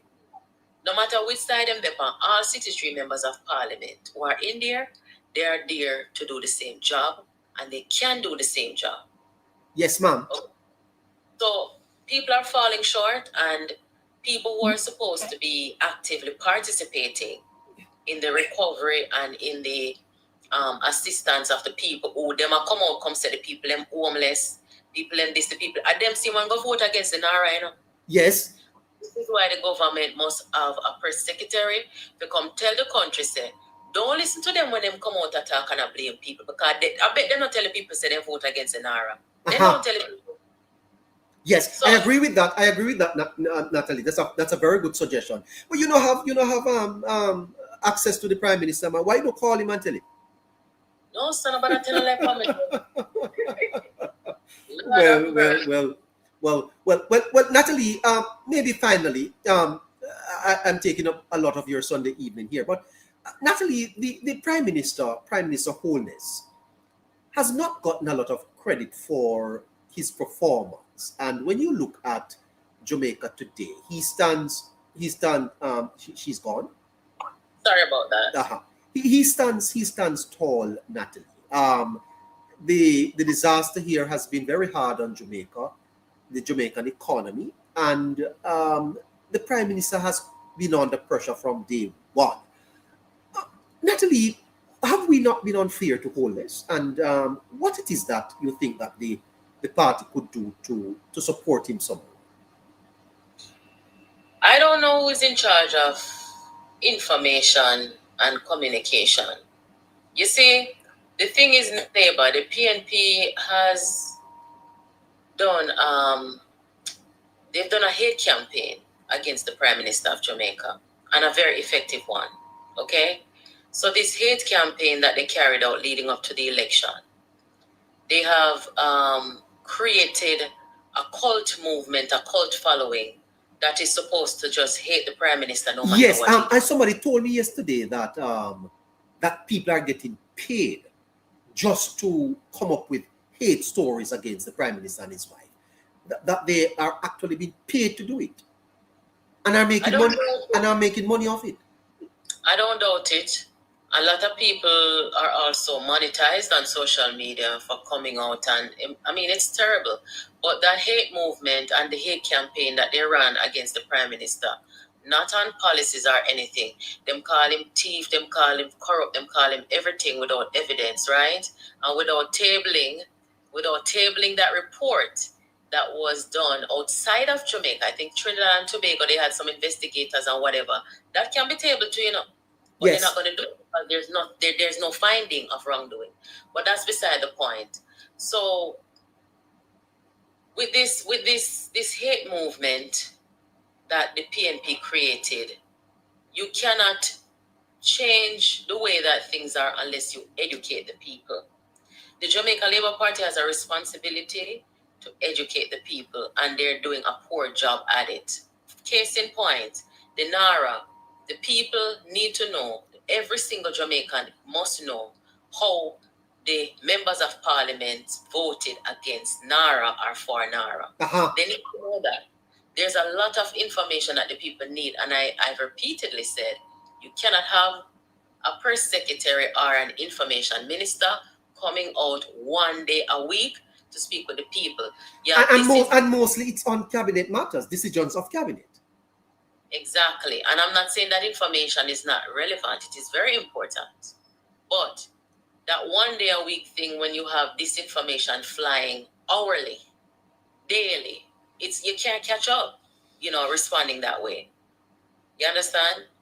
So, I mean, Marlon Morgan came out and did something a few days ago with the whole hurricane spending thing, and everybody knows that I believe that Marlon is good at what he does with communication, and he put out a video, and we heard it, we saw it, but you cannot do it like that. You have to have more regularity, and you have to have consistency.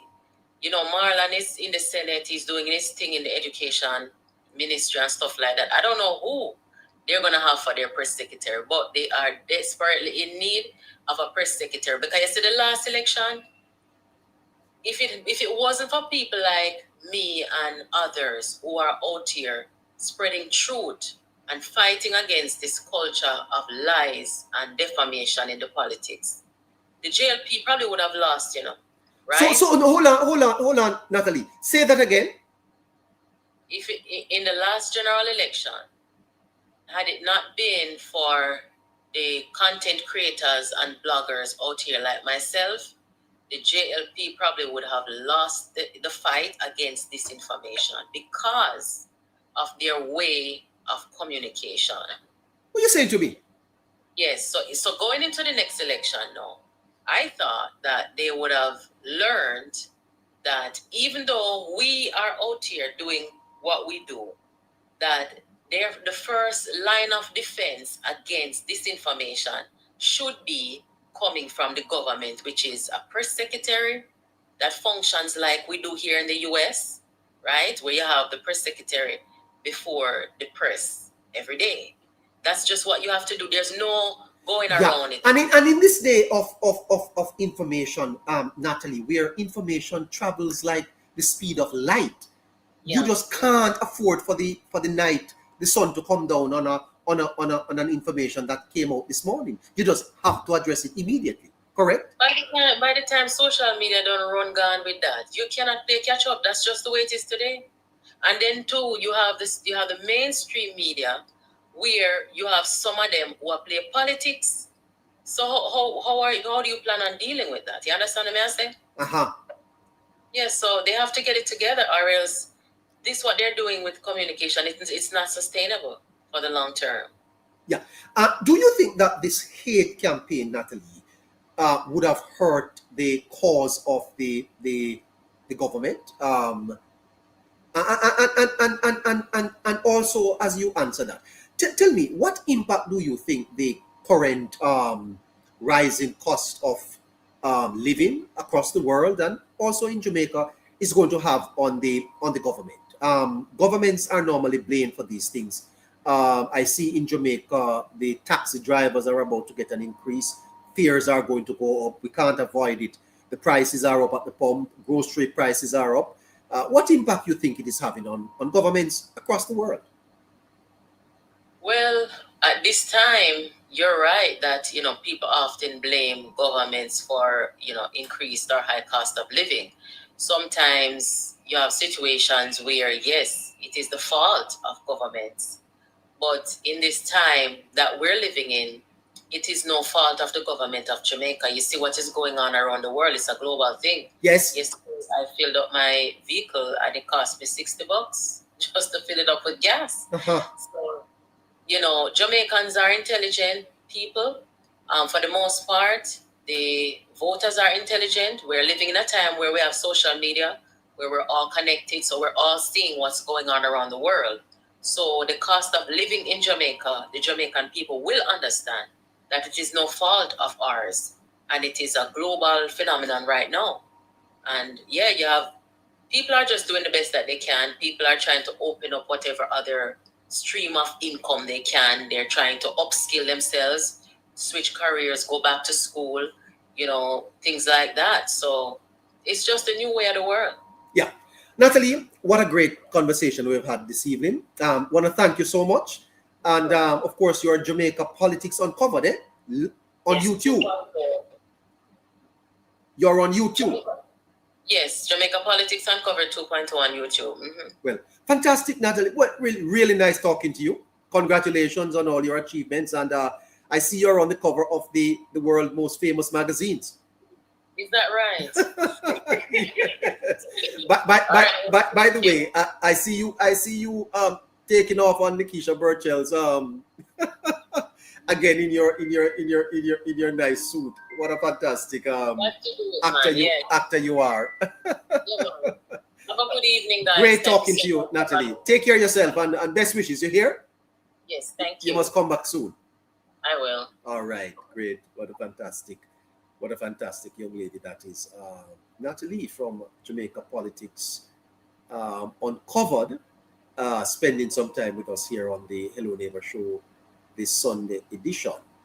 By the way, we have not even gotten to the main subject yet, and it's almost 17 minutes after 8 o'clock. Good evening to you, train man. Good evening. How are you, man? Not too bad, sir. Not too bad. Things are good with you? Everything? Yeah, can't complain. Cannot complain at all. All right. I'm getting a call from Marlon Richards. Marlon, you have to hold on there for me, sister. The lines are busy. You have to hold on. So train man. So what's going on now, sir? Just reach in, man, and decide if I have to link you up, man, listen to the program, man. Yes. Natalie, touch all the topic, man. Touch him on target, man. Go ahead. We need more communication, man. We need more communication. We need people who just get up and know communication work. Them do. The government need to have people like that.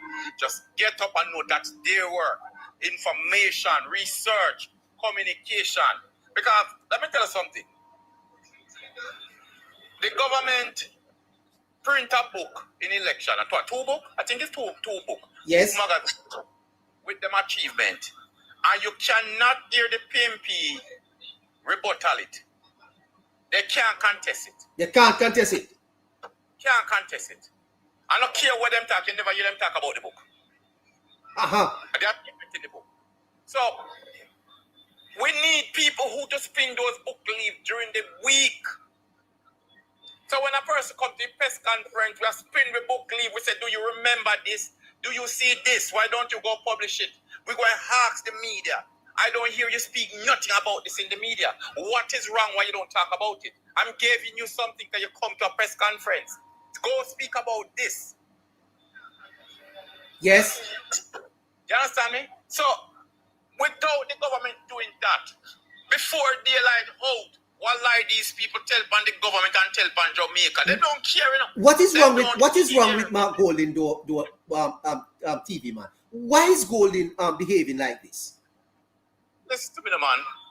The man just don't like. Look here. I want to get blunt. This man for dealing with the people in Jamaica.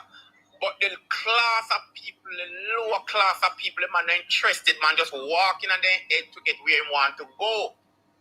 Because there's no way, you remember me saying to you, there's no way a man can mean the people good within your constituency and your country, the country that you want to rule over. And you are the investor that making money from the country, and you are the same one coming out. You never make more money in your life from a country like what you're making now. Golding is making money. Golding is making money in Jamaica. After the company where I'm trading with and all this money that they're making. After the backs of these people that paying them taxes and with the policy of the government, where the government set up. But because a lot of Jamaicans don't have the money for cash in on things like that, or start up something like that because they look on it too hard. Then now take one money, go put it on one stock bonds and put it down or something. Buy something, put on my money grow and watch it grow. Because they want it now. Then now watch it for the next 10 years. Yes. You understand? So, watch me now. This man is making money. Another year, Natalie tell you, this man is making money. They are making money and telling the people in Jamaica that nothing is going on. You don't believe? And Jamaican people are so stupid. Jamaican people are so stupid. This man don't have a house in Jamaica. Golding, hold on. You know you can't find me to one. Golding don't have no house here, sir? You know of him house here? So where him live? Do you know of him have one house here when own in I name? I don't know. You know what the man did to one, you know, you when someone like that. Him transferring wealth to him children. And chill, that means you can't hold him accountable for nothing.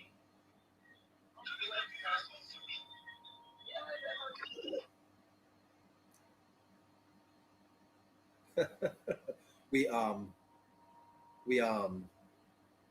have a little problem there. So you see, we lost Oliver. Moderator, I don't know who. I don't know who else you have online. We had a little run into a little problem there. So I don't know what. Hold on. Okay, I tell you, we're having a little bit of problem here. So okay. Listen. Let me see who else is okay. Who else is there? Who else is there?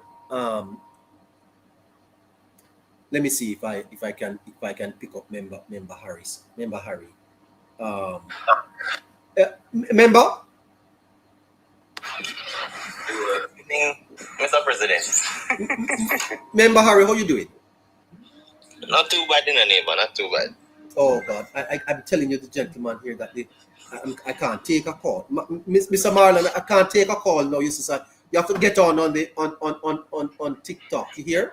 You have to get on TikTok, Marlon. I can't take you on the phone. It's you have to come over here.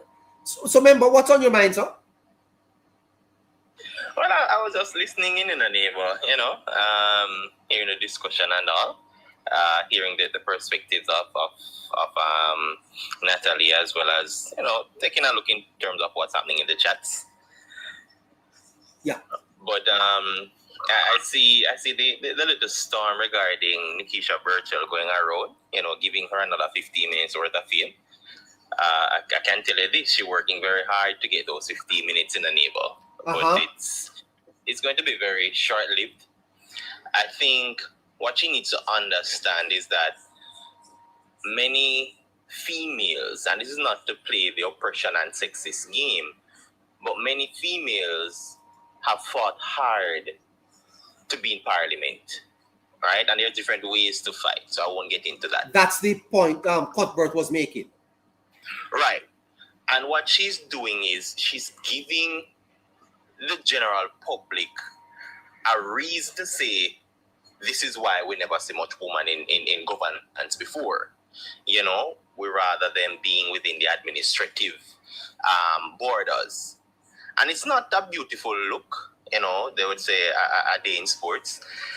But I want to caution her to say that these 15 minutes worth of fame will be her detriment, because these things offer no substance. And the truth is that she's the one being tasked strategically, neighbor, to try and get a reaction from the Prime Minister. Because they fought tooth and nail for the last decade and counting to assassinate his character. They've used institutions illegally, immorally as well, and unethically to try and do so. And I am unapologetic at that, because the evidence is there, whether they want to accept it or not. And they've now gone to a new low by attacking a member of Parliament first, then the Speaker, then the wife of the Prime Minister. And I put it in that order because handling the government's business and the people's business, that is the order she falls within. Hold on there, member Harry. Hold your point there. Music Freak on YouTube. The government needs surrogates to get on talk shows, podcasts, interviews, social media, coordinating editorials and promoting their policies while correcting misinformation both in Jamaica and the diaspora. Give the media more to report. All right, Music Freak. Music Freak, would you come and talk to us one of these evenings? Would love to explore some of these things with you, man. Shafrin, could you arrange Music Freak to talk with us? The government needs surrogates to get on talk shows, podcasts, interviews, social media, coordinating editorials and promoting their policies while correcting misinformation, both in Jamaica and the diaspora. And he's speaking about the diaspora, which is so important, because there's such a large contingent of Jamaicans overseas that sometimes we forget that we're not only speaking to Jamaicans, the 2.8 million here, but almost the same amount in the diaspora. Remember, Harry, continue your comments, sir. Yes, neighbor. So, as I was saying regarding Miss Burchell, is that she has to be very careful to not arm the public against her own self. And this is me giving her advice. And I don't think any management book that she has read and is reading will help her with this. She need a psychology book, right?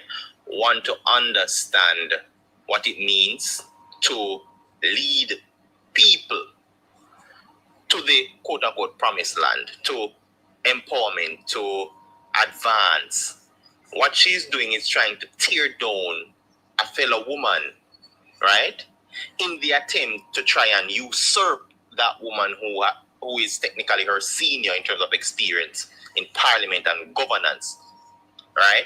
And in the corporate world as well. So even if she succeeds in tearing down this woman, it doesn't elevate her. And she needs to understand that. In fact, it demonizes her as well, because now she no longer becomes a credible member of parliament. You know, she's a social media, the young people is a social media body, because that's all she's going to get. And I don't think, neighbor, it is, well, let me put this, it's unbecoming to see a woman first, possibly a lady, and there's a very thin line between a woman and a lady, because I don't know any lady and a member of parliament that neighbor, public figure, who will have man touch up her body willingly. Well, I understand that she said it was children. Neighbor, it still doesn't set a good precedent. I agree with that. Right? You have to understand that you have a responsibility. Yes. You are put in charge, and as such, you can't be making a mockery of those people's decision. And yes. That's exactly what she's doing. Now, what parts of her body were they touching? The rear, neighbor, right? She gestured. If you go back and watch, well, I won't call the social media platform name, but if you go back and watch that program, you'll see the gestures that she made, and she needs to understand that she's not making. And you wouldn't make such a request of her, member Harry? Why would I, neighbor? I think it's not even below the belt. It is a low and degrading thing to see a woman. Yes. Doing such thing in a public domain, because we need to understand that this is still a Christian country, and we are governed by certain morals, and I don't think it's going to be put in good fray to see. You wouldn't ask a woman just to feel her up on. You wouldn't do that, Harry. No, neighbor. After neighbor, you only feel up things when you buy, when you go Linseed market and Coronation market and you test it. Oh, right. Yes. Or you feel up what you have at your yard.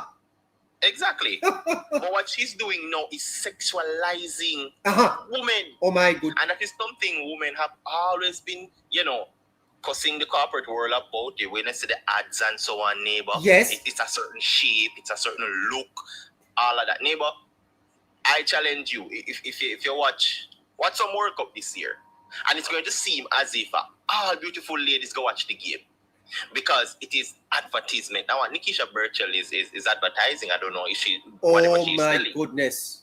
But it is definitely not a good look, and this is not me coming after a woman, right? But it is me telling it as it is, and I can tell her if she can't take these criticisms. My oh my, she has a lot more to come. Hold on there, member Harry. I'm coming back to you. Music Freak is saying Nekeisha Burchell is suffering from her other BBL, which is Big Bro God Love. Also, I only talk through the chat. Okay, Music Freak, you only talk to the chat. You coined that, man. Big Bro God Love. Wow, she's suffering from that. That is interesting. So you are saying, Harry, that Miss Burchell is sexualizing herself? She is, and it's going to spread right across the board for those members, female, woman, on the opposition side, because on the government side you don't get to see a woman of that nature, a member of parliament, showcasing, right? Now, I want to also caution the woman, or rather the women on that side as well. The Juliet Jess, the Perkis, and those, and even, well, then again, it's not even a good example, but she has never stooped this low. Angela Brownberg, I think she should take her junior, because she's clearly following, in terms of attacks, following in her footsteps. And I think she should put her one side and have a woman-to-woman talk, because it's unbecoming, neighbor. And it is getting a little restless, and it's going to speak volumes. And I'll also call on to, and this is a big one, I'll call on to the PMP Women's Group, specifically Mrs. Duncan Sutherland, reeling the females, because I know you are a woman of a certain class. And this is a representation that's getting the eartime for your political party. And it needs to stop, because it sends a damning message to everybody, not just males, not just children, to everybody, that Nekeisha Burchell is degrading the status of a member of parliament and a legislator, a government official, and also, neighbor, what a woman should act like and be like in the public domain. I don't care about what they want to do in their private confinements. That's not my business, as long as that doesn't come out public. But she needs to put herself together. Did you see the picture? Did you see the pictures of her putting out her tongue? Neighbor, I don't too follow her up, I just know she was on the election trail for one, wearing out things that print out areas. You are. The only time I see those things, neighbor. Look at Facebook. Look at YouTube. I mean, are those real pictures of Miss Burchell? Are those Photoshop shops? Are those Photoshop pictures? Well, neighbor, she can go and say it's AI as much as she want to, right? But she's on display like it's KFC business, neighbor, right? And I don't like to see a legislator, neighbor, putting herself together isn't about just clothes, neighbor. And she needs to understand that it is not the material things that elevates you. Look at her tongue. Things that you expect from a woman. Boy, I tell you something. This is fascinating. I don't know. I think. Here I hear that is a video. It's a video that she did. And at the end of it, she stuck her tongue out. Boy, I tell you, it's fascinating though. Neighbor, it's downright distasteful. Like, can you imagine if she's the one representing us for Minister of Culture? That's not the culture I want Jamaica to put on the global scale. Yes. That's not what I want to see, neighbor. You have to set an example for children, neighbor. And especially, you see, when she thought the argument of, it was just children that touched. You are giving the ideas to children. They're a blank slate and they'll think that is normal. Did you know that Price Mart sells more than just fruit? Hold on. Price Mart getting advertisement over here. But why would the children ask to touch her? I don't understand. Neighbor, it speaks to a shape in the culture and a shift to what it is. And it is not even to say modern day Jamaica. It shows... Neighbor, when I was a child, that never crossed my mind. Oh, boy, I tell you something. YouTube is blowing up with this picture. No, sir. Hold on. Where we go? Who's right? No, sir. This is. No, hold on. This I don't have a lot of time. It's 24 minutes to 9 o'clock. Look at Miss Burchell. Oh boy, I tell you, it's a distraction. And I can tell you this in a neighbor. I tell you, this is fascinating stuff. Sooner rather than later, you're going to hear her complaining that, people are sexualizing her and not looking at the work she's contributing. Not realizing that this is the foundation she laid. People will build on what you put out, Look at that picture. Oh my goodness. Oh.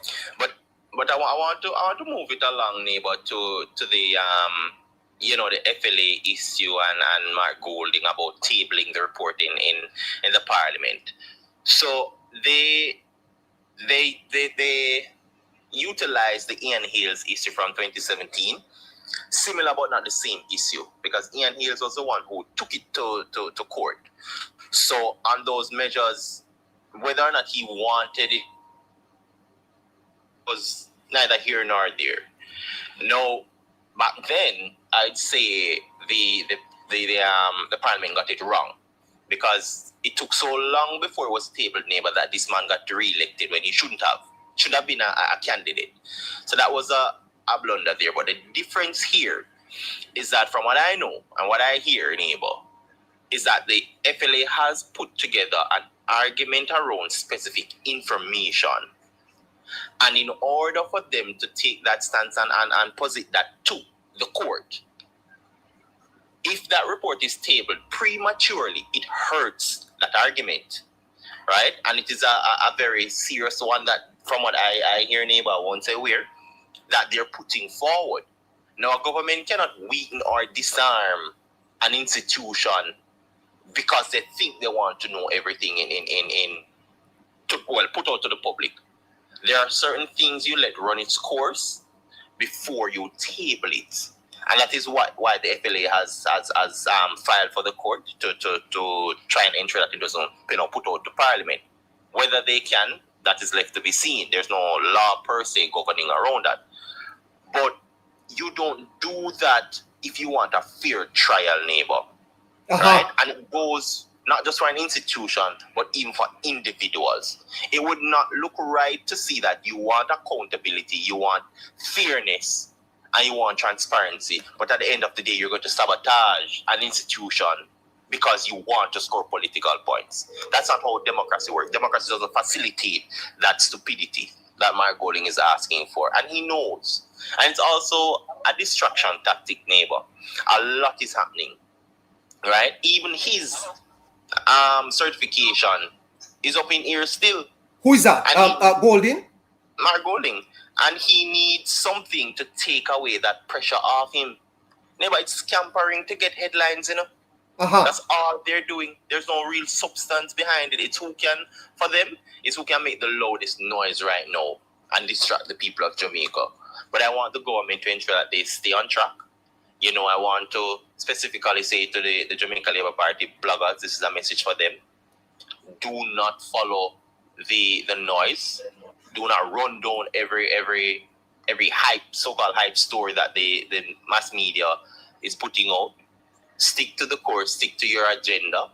And likewise here, neighbor, we will always put out the facts and have the conversations that matter.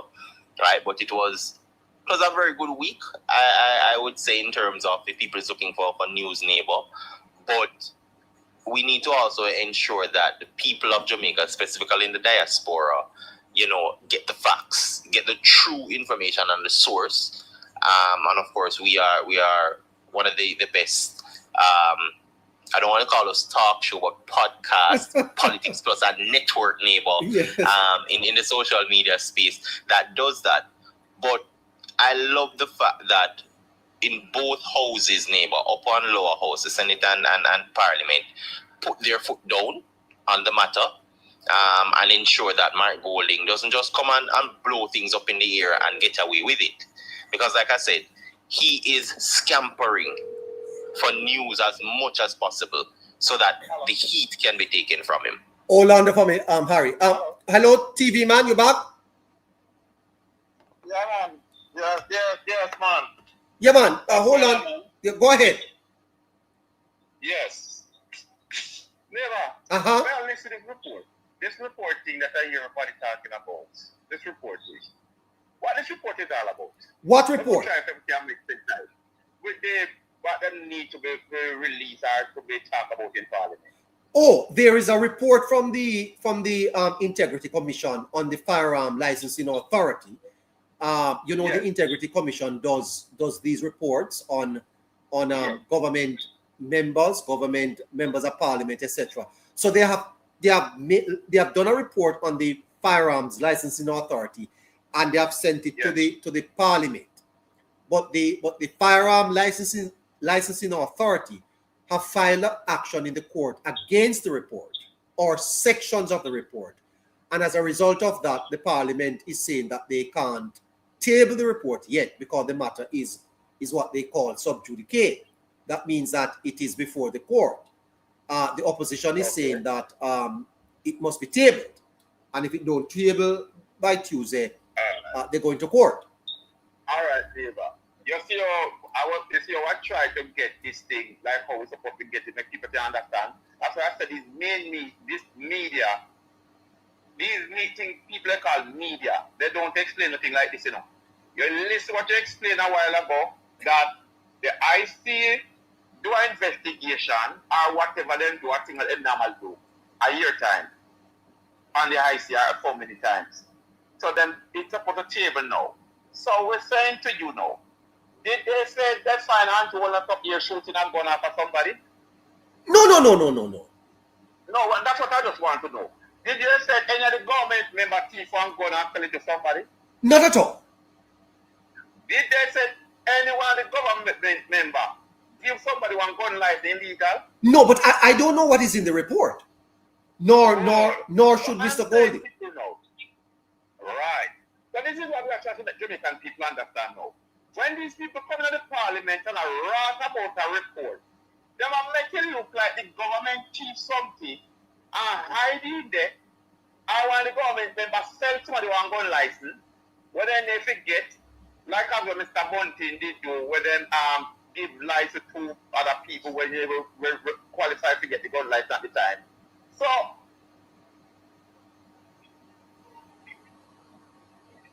then why did he come out rapping like that? Who's that? Mr. Bunting, Mr. Golden. Why did he come out to make it look like as if something is hiding in the report? We normally get reports from the IC in the Parliament times upon times. We normally get these things. It's not so special when an IC report touch the table, the decks in a Parliament. What is so special about it? What do I have to say about the government that nobody should know? What them? Well, because they make your position is moving at it that this report is something to tear the government down because the government needs to sell 3 guns, give a 2-gun license, and all these things to people. Illegal. And some ministers will lose them, and some ministers will lose them posts because then they give this and give that. We have a report that done. It's a regular report, is it? It's supposed to do. From the Integrity Commission, yes. Yeah, it's a regular report. So it's not a special report that somebody reports something to them have to go investigate. So what is it about this report that they're making so much all over?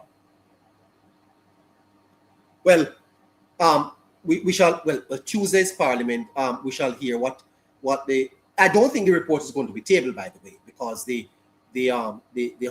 House leader, the leader of government business and the president of the Senate have said otherwise. Yeah, because Councilor is saying so. After that, this won't happen. The gentleman is just speaking so demanding, like, okay. We are some of the black people, we are some of the people in the Parliament who are supposed to tell anything and any time and supposed to happen. You cannot come in and me. That's why I remember them are like that. That's why I remember them are like that. They don't come to Parliament with the professionalism to deal with Parliament our business the country. They come in Parliament with some jeering thing and some proving thing and some thing to say, I am the one who gets in over there and the one who's going over there. But it is not about Parliament, it's not about the benefits of the people when they come to Parliament. They don't come to Parliament to say, look, all right, we say you're going to come in the community, in my area, I really appreciate it, and I'm looking forward to work with you because the people really need it and we get there.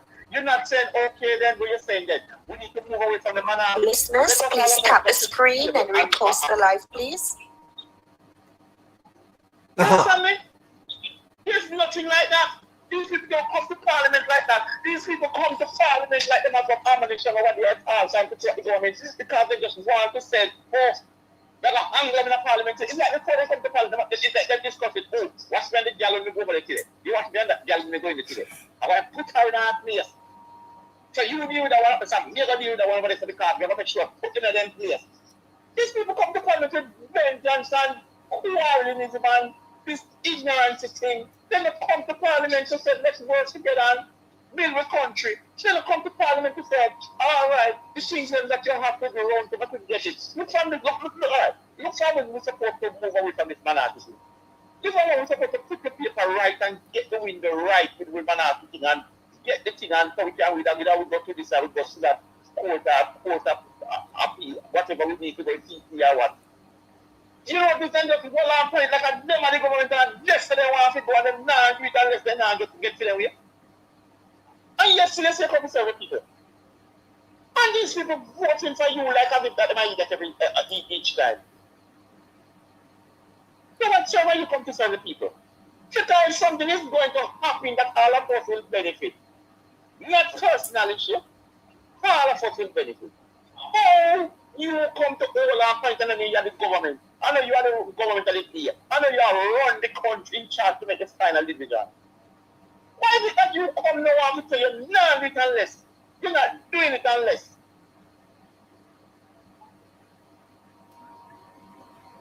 Yes. Never tell me about. It can't be right. I don't think so. It can't be right.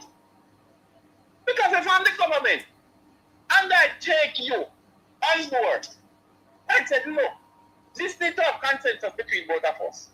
I'm going to put two of my persons. And then I say, you must put one in, put two of your persons just like I put four of my persons. Two of your brilliant persons. We're going to do right around the country, we're going to put money together, and we're going to put everything together. And we're going to make them go around the country and inform the people and inform the people. And everything going well and everything going well. Right down to the last nitty-gritty point now that you come in now and said, okay, this is going to be the time to vote to sign paper now. You start to say, I have to cut the two people car. You never know what I'm going. Like you wasn't here and you didn't know. Like somebody did something there never.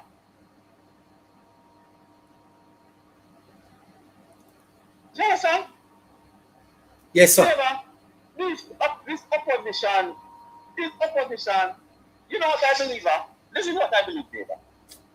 And this is what we might have to start to do as a country. When you're in opposition, you don't get here.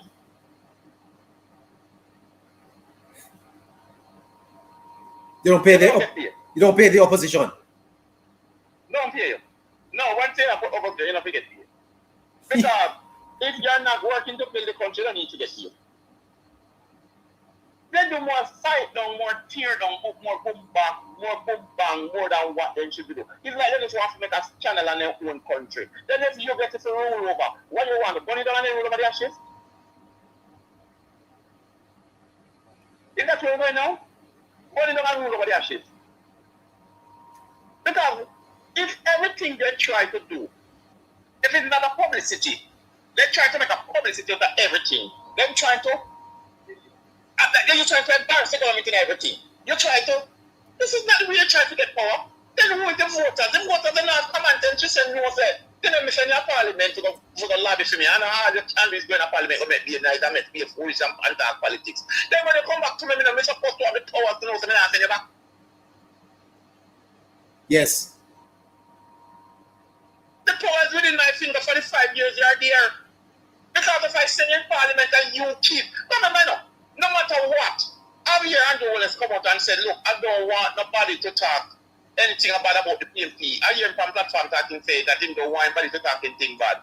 And he makes sure he drop. Remember Warmington say a few things that he drove Warmington and all of that. And no matter what, the opposition member they go from platform and talk.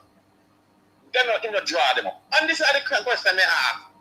He not drop nobody. Nothing never wrong, see. Nothing never wrong. What is it going on over there? Yes. Ask the same question. Nothing never wrong. Yes, sir. It is a reflection on his leadership, not through TV, man. It is a reflection on his leadership. No, the reflection because if you can't tell if you can't tell them when they're wrong. You think these people will stop things to run there? What do you think about Miss Burchell, TV man? What do you think about what she said? Let me tell you something. I don't even look at Miss Burchell when she's in a parliament. I make sure look on me and look somewhere. Allah you are tell. You know what? Allah you are tell. I'm telling you. I I'm just telling you the facts. I don't have anything about Miss Burchell. I don't have anything. No, a lie you are telling, man. This is my problem with Miss Burchell. This is my problem with Miss Burchell. Miss Burchell come to Parliament at the first time. Miss Burchell have a mission. I don't know what mission she have. I don't know what is going on. If she obsessed about the Prime Minister, or she have some obsession on the Prime Minister. But Miss Burchell come to Parliament. I never like the way Miss Burchell look in Parliament. We all are man and we will want to look at woman. We all are man and we love to look at woman, an attractive woman. But sometimes when a woman overdo it and overplay her hand, believe you me, it becomes a slander. It becomes a what? It becomes a slander. A what? I'm trying not to look at her. Because every time that I look at her, I'm seeing the same pattern that she came to Parliament with. Her cleavage. No matter what she wears. Her what? No, hold on. Her what, sir? Cleavage. What is that? Within our breastplate. Within our breastplate. Oh. And I notice her. Cleavage. Yeah, within our breastplate. Yes, cleavage or cleavage, whatever you want to call it. Right up here. Okay. Within our breastplate. She always been showing some of that up here. And then the next thing, whenever the speaker speak, she always be the one grumbling in the background, saying something. I listen to the Parliament all the while, and she always grumbling in the background. So I try my best to just what you call it, fade she out. Just fade she out. Yes. Because you know why I fade she out? She's not putting nothing on the table. She's not voting for any good policy or any good law or anything consensus to put in place. She's not voting for it. She only has show cleavage, sir. And if that alone you want to see Parliament, you can see a lot of that out here. So I'm not looking at that. I look when I was going to Parliament professional as a young person. Yes. And behave like a young person. You can't go in a Parliament and want to talk how you want, like your backyard, you're there, your friend in your talk about our mango tree and all that stuff there. People must go back to back, you know. I'll tell you something, even a little woman, that make a lady wear them, they put that I was telling about Marco, they put something there. What's your name, ma'am? This young lady control, the consequences with the Spanish code. What's your name again? Yeah, Denise Daly. Yeah, it's not a big woman. But you notice her, she put herself together when she come to Parliament. She put other PMP members, she put herself together when she come to Parliament. Yes. I've never seen Angela Brown naked like that. Oh my God. She just feels that she has something that she's going to pay for and she's supposed to be showing it off. No, but hold on, this sir. How you mean where she got paid for? She no, so she born? Whatever she want. That's why she just went up. And she just feel like because she pay for that. She's supposed to. What you mean pay for, sir? Pay for what? Pay for what? Jesus, man. The body what she have no real. And when a woman body no real, we don't look for her. We don't look for her. No. I don't mind what she want to have. No. I don't have nothing against her. I have to understand. I don't have no personal issue. I don't have a personal issue against her. I see. But because of our attitude. Whenever time she have something against the old speaker. She has something against your speaker. I don't know for what, whether jealousy, obsession, or what. Anytime the old speaker speaks, she always in the background saying something, or paying attention to something, or making some uproar. But because the old speaker not taking her on personally, just said, miss, stop the noise, or support you just said, can you stop the noise, please? She's the one all the time. Always listening right in the background, and I always watching her. Yes. She just have this attitude as if that she is a woman, and because the woman up there, she don't rate that woman up there. Yeah. She don't rate her, she don't respect her. She's supposed to can do anything because not one of her is up there. It is being said that she has an obsession with the Prime Minister, that she's in love with the Prime Minister. You think so? I don't disbelieve. She says that she don't have a man, and I don't disbelieve it. You think it's the Prime Minister she want? I don't even talk about that. I don't talk about her. Only time I talk about her, I want to say like what she did, what she's doing in her constituency with Bongo and the man which she take the 500,000 out and left and I put it in right hand. Hold on. Who is Bongo? Who is Bongo? The man went to England like a Parliament. Remind me about that, no? Remind me about the Bongo. Bongo man, one man was in that bush 7 days a week from 7 o'clock in the morning till nearly 8 o'clock at night. You know, waiting from every time until one you reach. Then we have to go field and push to the hotel. Oh, I take a plant tree. You know what I'm going to think? Why we did it? What the man name? Because you make me sound like I be a cuss bad one. Where man name? Bongo. You know, put Bongo on video and tell Bongo and Bongo, I'll Bongo outside food. I'll Bongo outside, no. If you Bongo to tell you where you want, then I'll Bongo still after his food. Right? And if a food Bongo want, the constituency fund that we that they normally get generally, supposed to can buy some food. And I sure, as an MP, you must have one year where you can send Bongo one supermarket if you have the money for yourself. Go down this Bongo, but tell Mr. John to load up one trolley gear and go on in your yard. Be the to become. Bongo can't take more than we take. I call Mr. John and say, Bongo want $10 out of it. Me is not good enough, sir. Where man name? Bongo. There's no Bongo in him. No Bongo in me, I call man.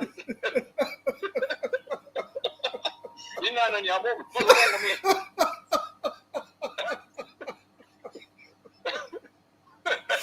Oh, God. No, what we know?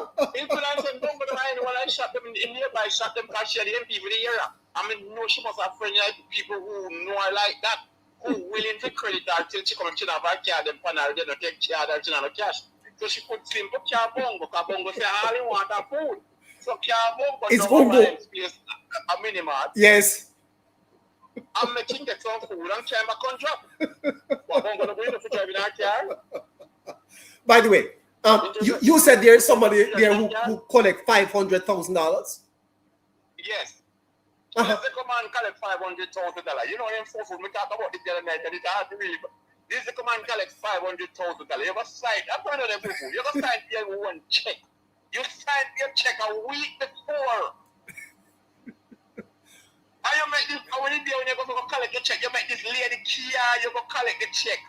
Take you to your left hand, put it in your right hand, and say, and me make you get it.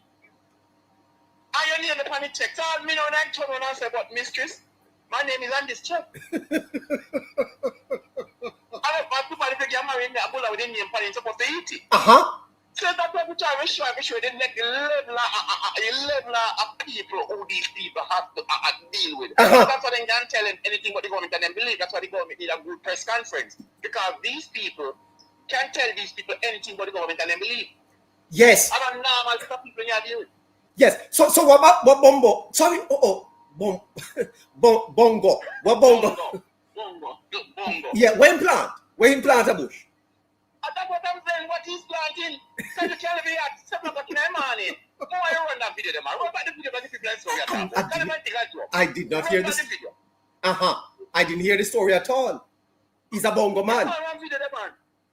She have a video, man, where she sell out for Bongo, man. But she take Bongo. Yes. Where she Bongo plant, so that them go California at 7 o'clock in the morning.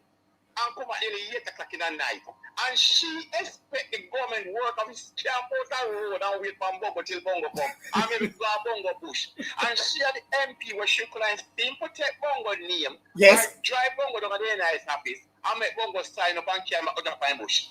In field. Yes. Come on, where my plant? Anything I plant, they must have different foods than what we have in Jamaica. It can't be not what we know. Because a cocoa plant out and grow and grow. For banana, it take 1 year. Yes. I never catch up on that 6 weeks. So, where my plant? Yes. That in carry money still want food. Tell me, no neighbor. What are you planting that you still hungry, you don't have food, and you don't live nowhere? And I feel it. Yes. What is his surname, sir? A Bongo, my name, sir. Bongo, she say name. A man called Bongo. Oh. That's how it. Where am I plant? Never went in plant. What's in the planted? So that I'm sure that these people have a set of people who then can tell things and have them that way and lock them that way. The people of this country have to wide up. And that's why most of Westmoreland people are like that. Because watch out. Remember, most of it, we don't put them down, you know, like, we don't put them down. Because just like we said, we don't want to get education, but we don't put them down. You don't have to get education to be smart in the book, you know. Remember, you're not forget education is smart. Yes. You're not forget education is smart. You can street smart and very smart. Yes. Now watch me now. How can you go in a constituency where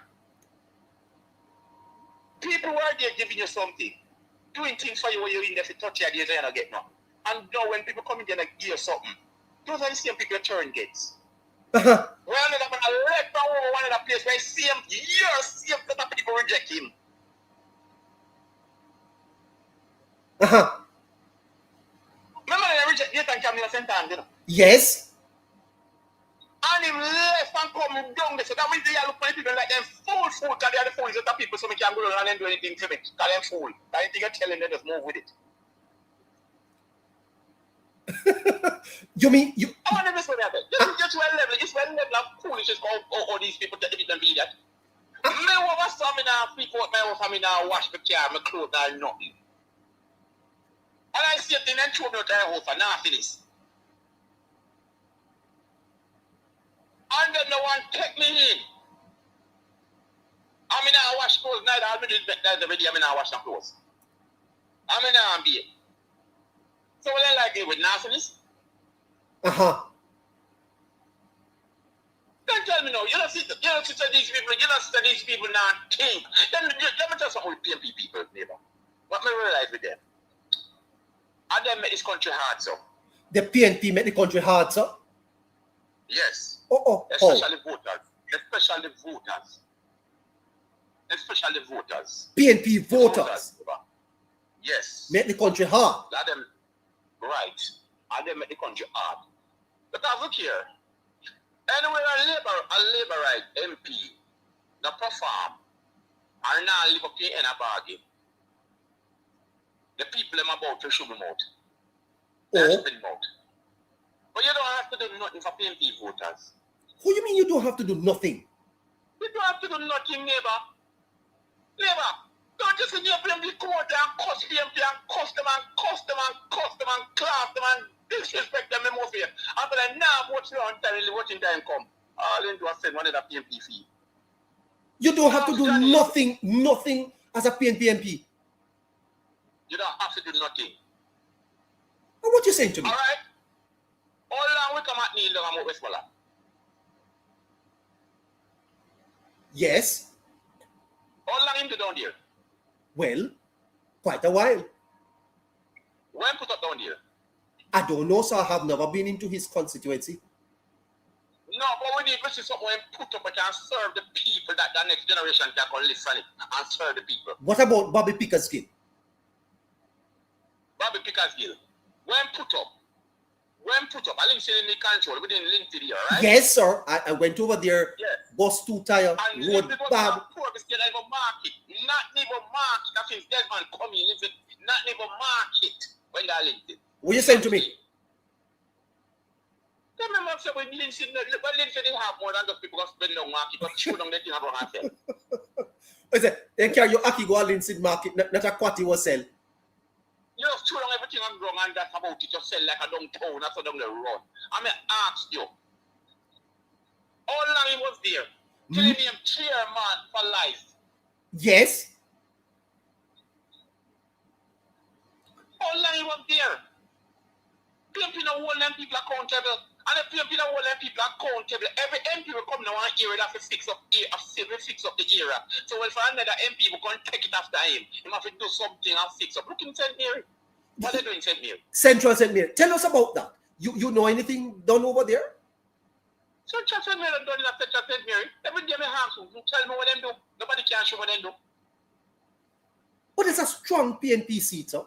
That's a strong PMP era. Strong PMP era. What they have done. Every day me ask. Show me about stuff. Oh my. Don't just ride on the back of the people to get in Parliament and go collect a pay and these same people out here just wait till them come around at certain little time and disclose one little thing to them and feel like that's something. You can't live like that. You want something tangible. You want something to start like. You want nobody give me the 20. Yes, if you don't give me $20. If you don't give me $20, And the next 5 people now have done in them pocket. Nobody give me none, you know. Give them. Give them, man. The Yes. kind of that we want. What we want to do is make headway that the whole of we can get to come out of this. Make headway that you put up $1 billion so we can get work. Or if you put up something where whole of we are structure infrastructure wise and all of these things and fix the place that people will come in and live where the place start develop and then we can get some work and start to show out who we could self and support. And that me want it for, and that me vote for. And that me I vote for.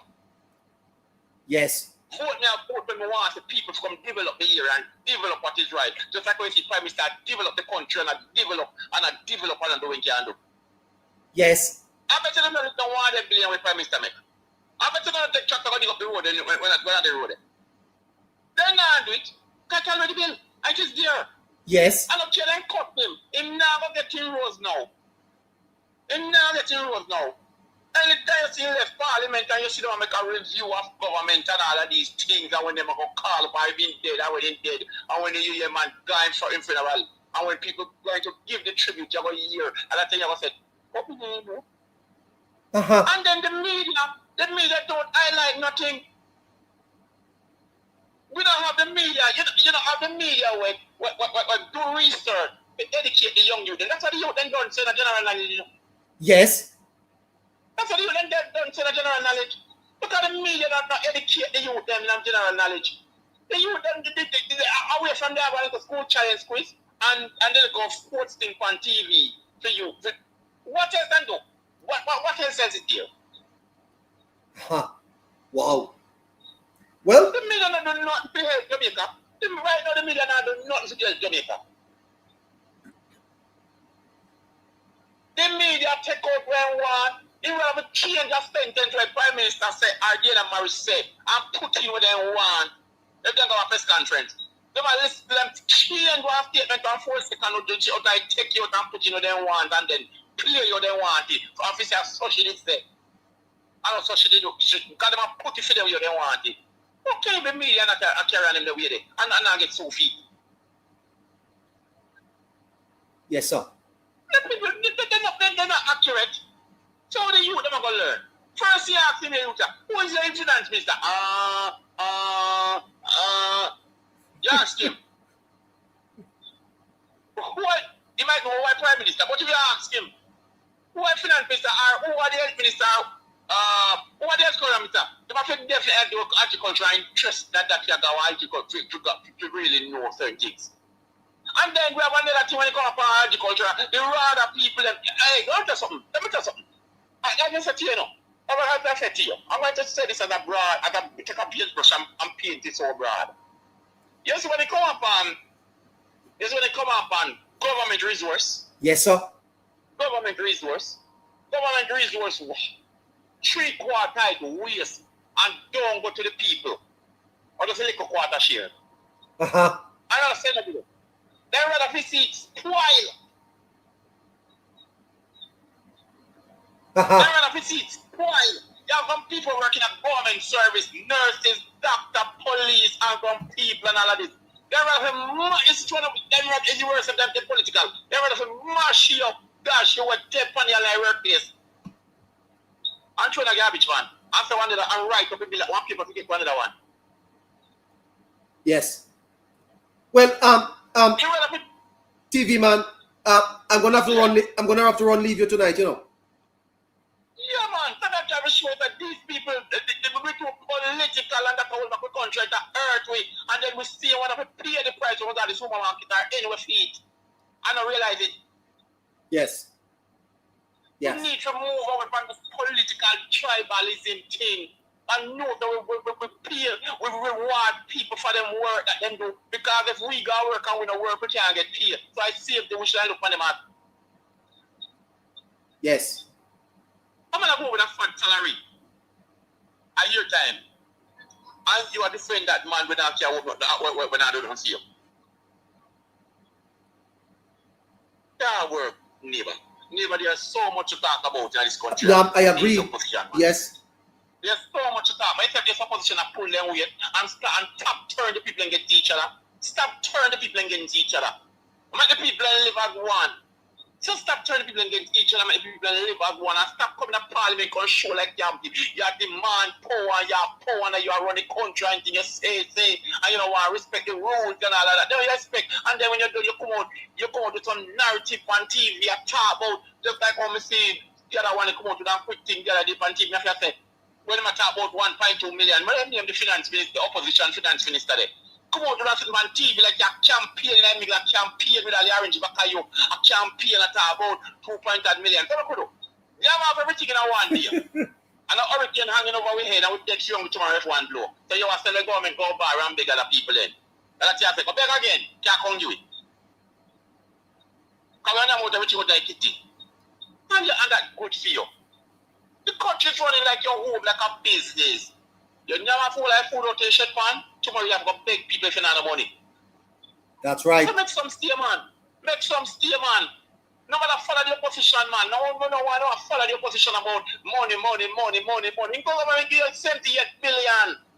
Look here, 78 billion plus 70 million. You know, the government not talk about the 70 million when they get to my parish council. Don't say PMP people and get down there, people give people them house and sitting down there. That you think can come put down. You not talk about that, we are talk about the 20 million we spend. We have 20 million they have there and we spend. And you know, see, you like a burning and two in the bushes. See, I watch 20 and the money we put down. And now watch we have in your hand. The money in your hand, make the people and get their house to live. If you mean the people and go, stop all of the process and then come up and blame the government, like the government wrong. Like, you know, you know what's the parts going to get the money, and you are the MP for the year. So I couldn't do without you know, you must know saying you have the money down there. And you know, but the MP, if parts going to ask him, say, man, want to the money. Want to the money where government give, because we need to know that the government, because we need schools to get them out, and we need them to get them out, and the people come out of the school, and people want to the money.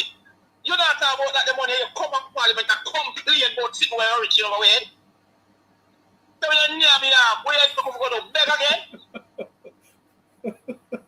Yes. You see these people are writing. Yes. No, tell me true, these people are writing. Well. You're complaining for 23 million we spend. I have 70 million in your hand and you're not to see that on trouble. 70 million you hold up where you're supposed to make sure it's paying good. And you're not worried about that, but you're worried about 23 million where I already spent for the same people and where you bigger things. You see, these people are really hypocrite. Yes. And then the government said the government have come out with good thing every day contact the people. Yes. You have to send out people contact the people and blind people, deaf people. You have to send out the signal people contact to them. The sight people. Yes. Because these people have a narrative, a group of people in Jamaica have a narrative, but they can't hold. I don't know, one of them. If you can't find 400,000 people will vote for you, yes. That means enough for them. Yes, sir. You find 400,000 people will vote for you, enough for them. Yes. Don't tell you what to do at the government, you change that narrative from that 400,000. Yes. Come out and show the people that say, no. Every day you talk to the people and show them that this is what happened, this is what happened, this is what we put away, after what we put away. Yes. Print book and pen out. My God. The government need to send one library truck back again for the community them too. Send one to a library truck again back to the community, but then go learn for two of them. That's why I'm doing something, man. You need to teach them general knowledge. Oh God. General knowledge need to learn. You need to have a day in school where pure general knowledge. You teach about the minister then, yes. The opposition. You need to teach them about general knowledge. One day in school out of every week. I want to teach them. That day every week and that they're not popular. Don't ever book to general knowledge. That means when they go in with them well informed. When they don't want to like you, they don't want to like you, don't want to me. When they come to represent Jamaica, they're well informed, you know what that's Jamaica. Well informed, you know what Jamaica. Yes. What is it? You say 400 and not. Yes, 400 and not 1,000 people vote for them, sir. 400,000 vote for you. That means I'm not full one today. Not full one today. Oh God. Because you can't look for something. If they can't go see and send a parliament to represent them, and me. I give you sit that and me say come to me, make me work something that you can give them benefit. And you have worked the same thing when me figure them and I tell them they don't want to give them. Yes. You know what football? Yes. You know what football? That if you come and me say, see this about your child about your people them. When they want to take them, when they want to take a little bit, care about share up with them. Then you can make night and quarrel. You say them fool. Against what is right. Them fool, sir. Tell the fool and fool. You vote like it's right, and when you go home, incident and you can arm you. I'm still on and gloves and arm you. I don't ask you, why you not take the deal? Why you not work with it? Were they hungry, you know? You don't know so we're hungry because you're eating to go. I bet you get to my food type, but you know, can't run through. You can't tell what story, you know, say, you don't plan to share what you get. Can't share it because I told you to be. Can't share it, man. I'm not going to get it now, but we can't talk, man. And then you tell what going tomorrow morning.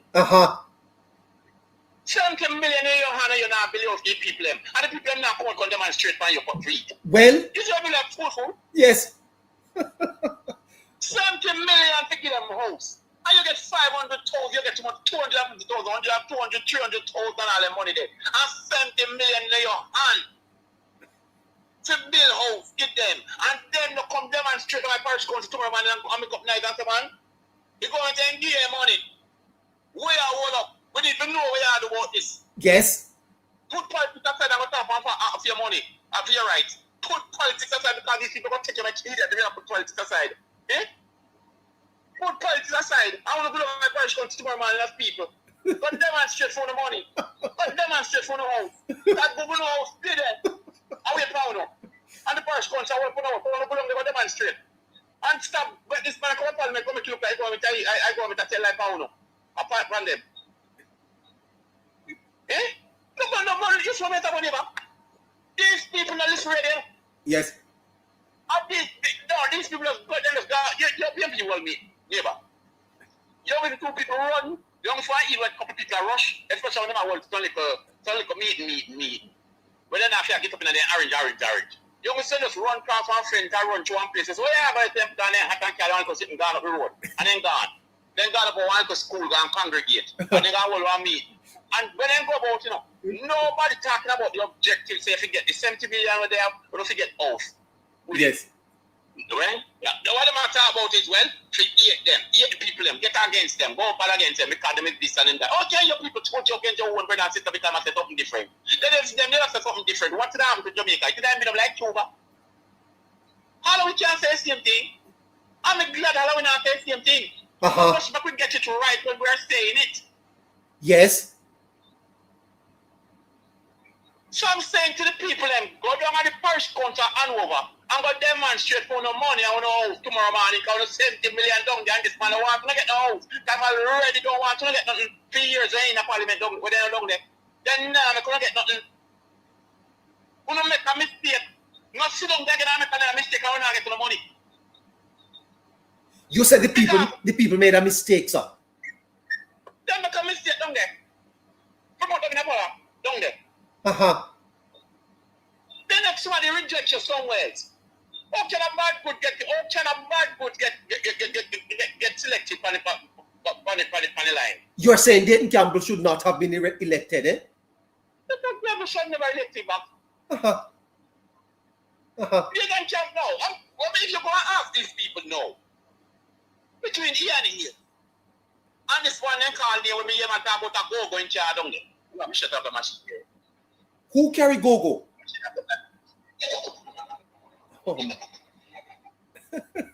Hey, if you look here now, if you get in parliament and I will look on the people and say your husband can go, then I go me and send your parliament to come give me and send me come give me good go. No, hold on. Nothing wrong with the go. Who is go now? Not doing father said can go, my first man can go give them. Go, sir? Go, dancing girl. That's a gig. Dancing girl will dance on stage. Nothing wrong with them who want to come and making money and making living. But if you as an MP, we're going to let that one bartender for saying, that I want man. No. It's not Vasa that man. It's Paul Patmore. Patmore, right? Yes. Patmore. And then, sorry about Mr. Dewey's Ross. Sorry about that. And if you ever say, you carry that, go give the people, and the people then sit around and dog for you. You understand people mean something good? But hold on.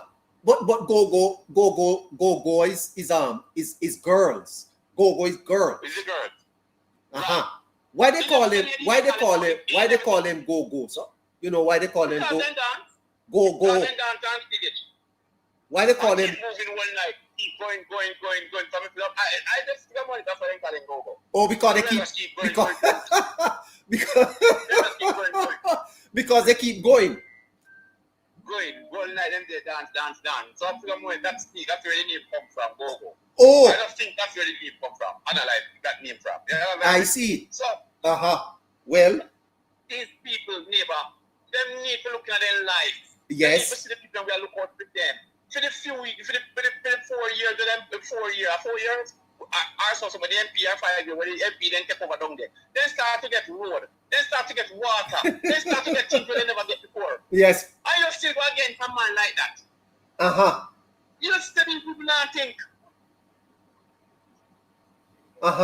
These people not think.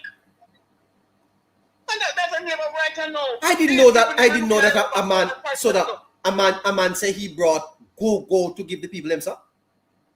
Yeah. But how that brought go come get them. I'm my first one can go come get them dog there. So then I used to nothing then. Yeah, but then you don't go come get them. You don't used to nothing then. Go. No, you go come to platform. I've never seen that go. I've never seen that go. Where hold on, sir. Where are they? Where do you find go-go's?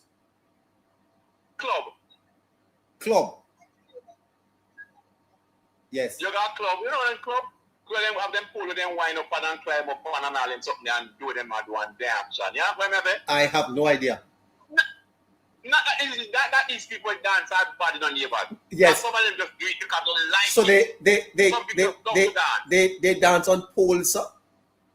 Yeah, then dance on pole and in I'd love to see that. Some people take the profession for that different level. Uh-huh. Yeah? I know girls who dance go where you can't touch her as a man, say, involved with her for the night. She live with her man, she'll come dance, collect her money and go home. You understand me? And you have other girls where just go there, decide, say, look, now sell somebody, now go dance and collect some money and about it. So, it's your part. But some women just love to dance. I see. Love to dance. Just love to dance. Okay. And if a man will look at you and tell you, say, I think I can give you. My first man can give you. And you are stop and cheer for your man. But I didn't know that you can so you can bring them to give people? Is that how it goes? You can bring my first man can go. We don't feel you're feeling that. So how you bring them? How you bring them to give them to people? No man, in my dance, I know. Oh. But like in one club. Okay. So like you have a club or a bar in come dance. I can't see them. So you tell me say, all the years, these people never gonna know we're gonna see go. What be the man tap me say? What be the man tap me say? So all the years, remember that's what I tell you, they select a set of people to vote for them. Never hear me tell me vote for them when we the younger man. Come in the fool man. Man. You vote for the PNP, sir? When me the younger fool man. When the PNP can't go vote, I will you know, they just can't go vote and everybody want to know you have. What are you saying to me? That you vote without your aid? When they among the syndicate of PNP, and you grow up with them, you don't think it is normal to do the things with the bad. What are you saying to me? You understand what I say? Yeah, man, that's how PNP thing work. When you grow up around PNP, and if you follow them, just deal with them every day, talking every day, and you will hate people. What you say, sir? You will hate people? And they don't want to know the person, to hate the person, are against it. There are people that don't buy and shop. They just say they don't go for the person shop or the hardware or buy at the supermarket. They can spend the money down there because you are liberal and them are PNP. And they just tell themselves that they not spend the money. That's something when we learn. That these are some things that them talking about like a personal meet when they go. They personalize out all them things. Them try to sabotage anybody who just now say what them say. What you saying to me? Try to sabotage you like that. You don't think that me see, you don't think that me know. I mean, I still that PMP place, man. You talk about paper, man. I tell you that, man. Then sabotage people in the way. As long as you don't, you're not saying what you have it. When I have PMP, when we do something for PMP, man, and then come to you for do the same thing, every charge the PMP man $2, more charge you $10. What you say to me, sir? You understand me? You more charge you $10. Because it's just a thing when at them, it's just a little tribal thing. Me not gonna say that some of my people we balance tonight, you know. Me not gonna say that people like they balance, you know. But most of them will say I run back politics hard and I take up the politics hard, then just tribal with it. Then tribal, you can't hold a conversation with them. And these are the things we may tell about them. So when I'm gonna go look on you, I'm gonna tell you say. When I'm gonna go look on them, I'm gonna deal with things down there. So that's why I said this, no matter what you do for somebody, so that's why I say to you, God forbid. But I don't see how God could do something. And Andrew, we know what says that tragedy, and we know that it's hurt and it's hard and so forth. But I can't see how God do something and Andrew will try to undo it. I can't see it never. God do something and Andrew will try to undo it. What Andrew will do, neighbor, is look for the most vulnerable down there. Who get hurt, whether you want to be PMP or labor, right? Whoever get damage. You understand what I say to you? And sort you out. So, got the question I say to neighbor. All of a sudden, nobody has no money in a bank where they work long time. All of a sudden, nobody don't have nothing, but then they have a house, and then they have everything, and then they have this. So, this is what I say now. You know, have a house. No, because please blow your house. And you have no money in the bank, and you have a good house. It not add up. It just can't add up. Them advantage the system, I tell you. Them advantage the system. Them advantage the system. And that's why I say, right now, these people are so vindictive. When they go to their meeting, these are some of the things that they talk about. They might try to make sure they pressure the government in every way. Squeeze the government out of everything where they can take your time. And I bet you these MP who get the money, put it to the while to save in one side to take your election. I mean, you know what the government, the opposition, about them have to money to get up with one thing for an election, a donation, for an election, when election come. I Paris going to the election, I'm going to go after. They might try to save all the money if they spend for. Parish County, when the government are roll easy and take them and go through and make it easy and now watch nothing. Every dollar we then get, that's why you can't see it spend. That's why they come and pressure the government to think so. Because the money we then get, then tell us they spend it. But where it spend? Because if you spend all the money where you get from the government, we're supposed to have some result. Well, we're supposed to say impact. You're right, sir. Train man, TV man, whatever work you do, sir. Trade man. Trade man. You're a trade man. You fix yes. you fix yes, Steve. Man. You fix TV and all of that. No man. We tell you that otherwise, man. We tell you okay. Not a problem. Well, my brother. It was nice talking to you on the Sunday. We tell you otherwise, man. Yeah, come here and try to show you, man. If them spending money, just not go make a check. How much money then get as MP? How much money then get as MP? Yeah. Each one of them as MP. Then again, you spend it, don't get the neighbor. You think with that most get a how can you spend 70 billion? Me know that $1 billion. What you know? 78 billion. Spend. Tell me now, neighbor. Me know $1 billion spend otherwise than no other parish right around Jamaica. All right. And down there spend. Everybody still left hungry. How much people down there? How much people there between Westmoreland and the Euro with damage? If we even went this side to share 70 billion, that is true, sir. 1 million. You don't think each household 1 million. You don't think will I cover everything on there? Yes, sir. But everybody wants so they them have people, fictitious people who sign up name with this and sign up name with that, and we collect this and they will live this and I get that and 10 people in one household where one household you to respond. One that you 10 people to sleep and everybody want one bed for themselves now. Yeah. How can you find it? How can it work? Yeah. That's crazy. Go and pay everything. That's why I said go and pay all the program. And sugar, who we get sugar? Yes. Yes. And card can be upon them. Yeah. Yeah, look here. You got the CNMP, them have pressure the government. The money where they get allocate to what where they get in their hand to go deal with the people. Then don't spend that money, neighbor. When they ask them, they don't spend it. Then don't spend it. That's what they stay. They don't spend it. Then put that the money aside. Just like the donation money. Then don't spend it. Then take your save your election. Catch all about election for them. These people are so impressed for election. They wouldn't mind if election called 10 times a year. Want to know them in a power. Because they want to take a chance to win. Gonna have to leave it there, TV man. Yeah, man. No problem, man. Big up yourself. No problem, neighbor. Yeah, man. Respect. We'll talk, man. We'll talk. Yeah, respect. Yeah, man. Tomorrow, sir. All right. Right. Yeah. All right. What a fantastic caller that is. Calling in on the line. What is the line? 876-858-9553. Listeners, I've been up from early this morning, and I have had 2 services today. Haven't even had my dinner yet, and I'm here with you. I have one more caller before we go. I am fine, sir. Good night to you. I'm good, sir. I'm here tuning to your program. Where are you calling from, sir? Jamaica. Yeah. Where in Jamaica are you? I won't tell you the exact address, but I live in Jamaica. You live in Jamaica. Okay, go ahead. Yeah, live in St. Catherine. Yes, you said you weren't going to say that, but you said go ahead. Yeah.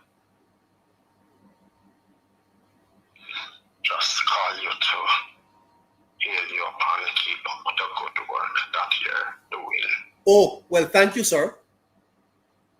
Tiny program, very interesting and informative and educational and thought-provoking. Well, thank you, sir. If you don't mind me asking, still live in Jamaica or no? Say that again. If you don't mind me asking, you still live in Jamaica or no? Who is that? You. Me, sir? Yes. What is the why you want that information?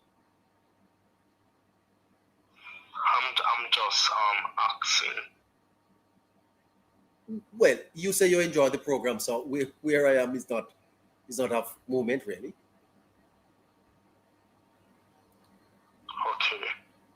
Okay, no problem. Take care. All right, man.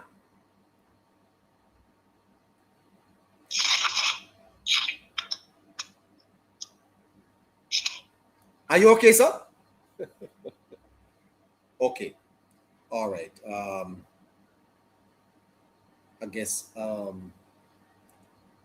I guess this is going to have to this is going to have to do it for the program tonight. I want to thank you for the support. Of course, I want to thank you for tuning in, and I want to thank you for hanging on with us today, Sunday, the 24th of May 26,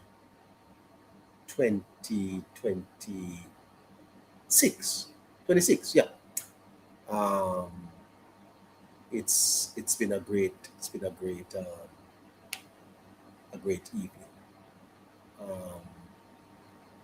Yeah, we had a great show. All right, tomorrow is actually Labor Day. And what's going to be happening for you?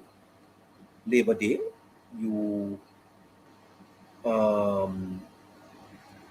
gonna be laboring, or you're gonna be staying home.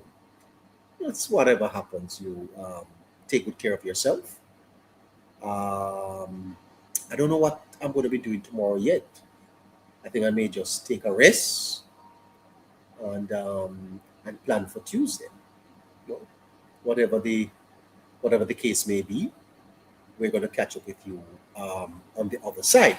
Please remember to support the program.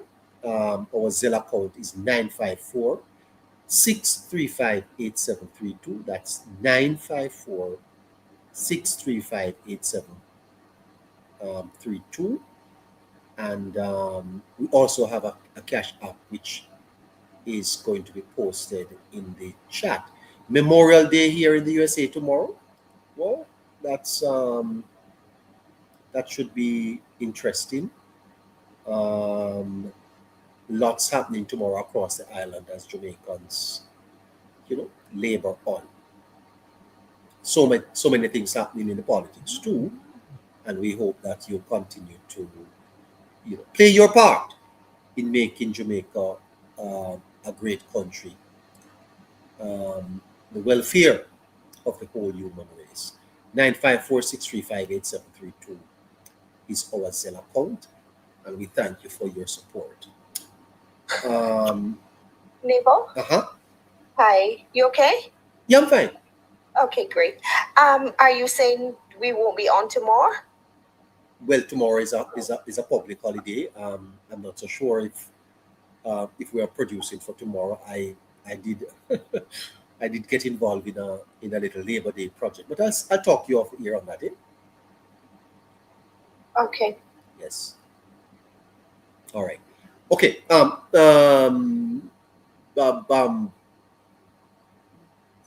Sheffreen, one and only. she's over there on YouTube. Sheffreen. Yes, neighbor. I have a different setup, and somehow my mouse got stuck on screen number 1, and it would not go to screen number 3. Oh, sorry about that. How are you? I'm fine. We're going to be easing out on YouTube now, eh? Yes, that's correct. Yeah. Well, say good evening to everybody. Did you have any poll results over there? So tonight I gave the poll a rest. I wanted everyone to be more engaged in the conversation, and then I'll start it up again on my next on our next show. Okay. Well, fantastic. The support on YouTube has been great, not true? Yeah. Okay. Thank you, everyone, and have a great Labor Day or Memorial Day, wherever in the world you are located. And it was a pleasure having you joining us today for our show. And we hope to see you soon. We'll announce tomorrow if there's going to be a show. You'll see a poster somewhere. And if not, we'll be dropping some shorts and some premieres as well. Thank you, guys. Nice to have you. Thank you so much.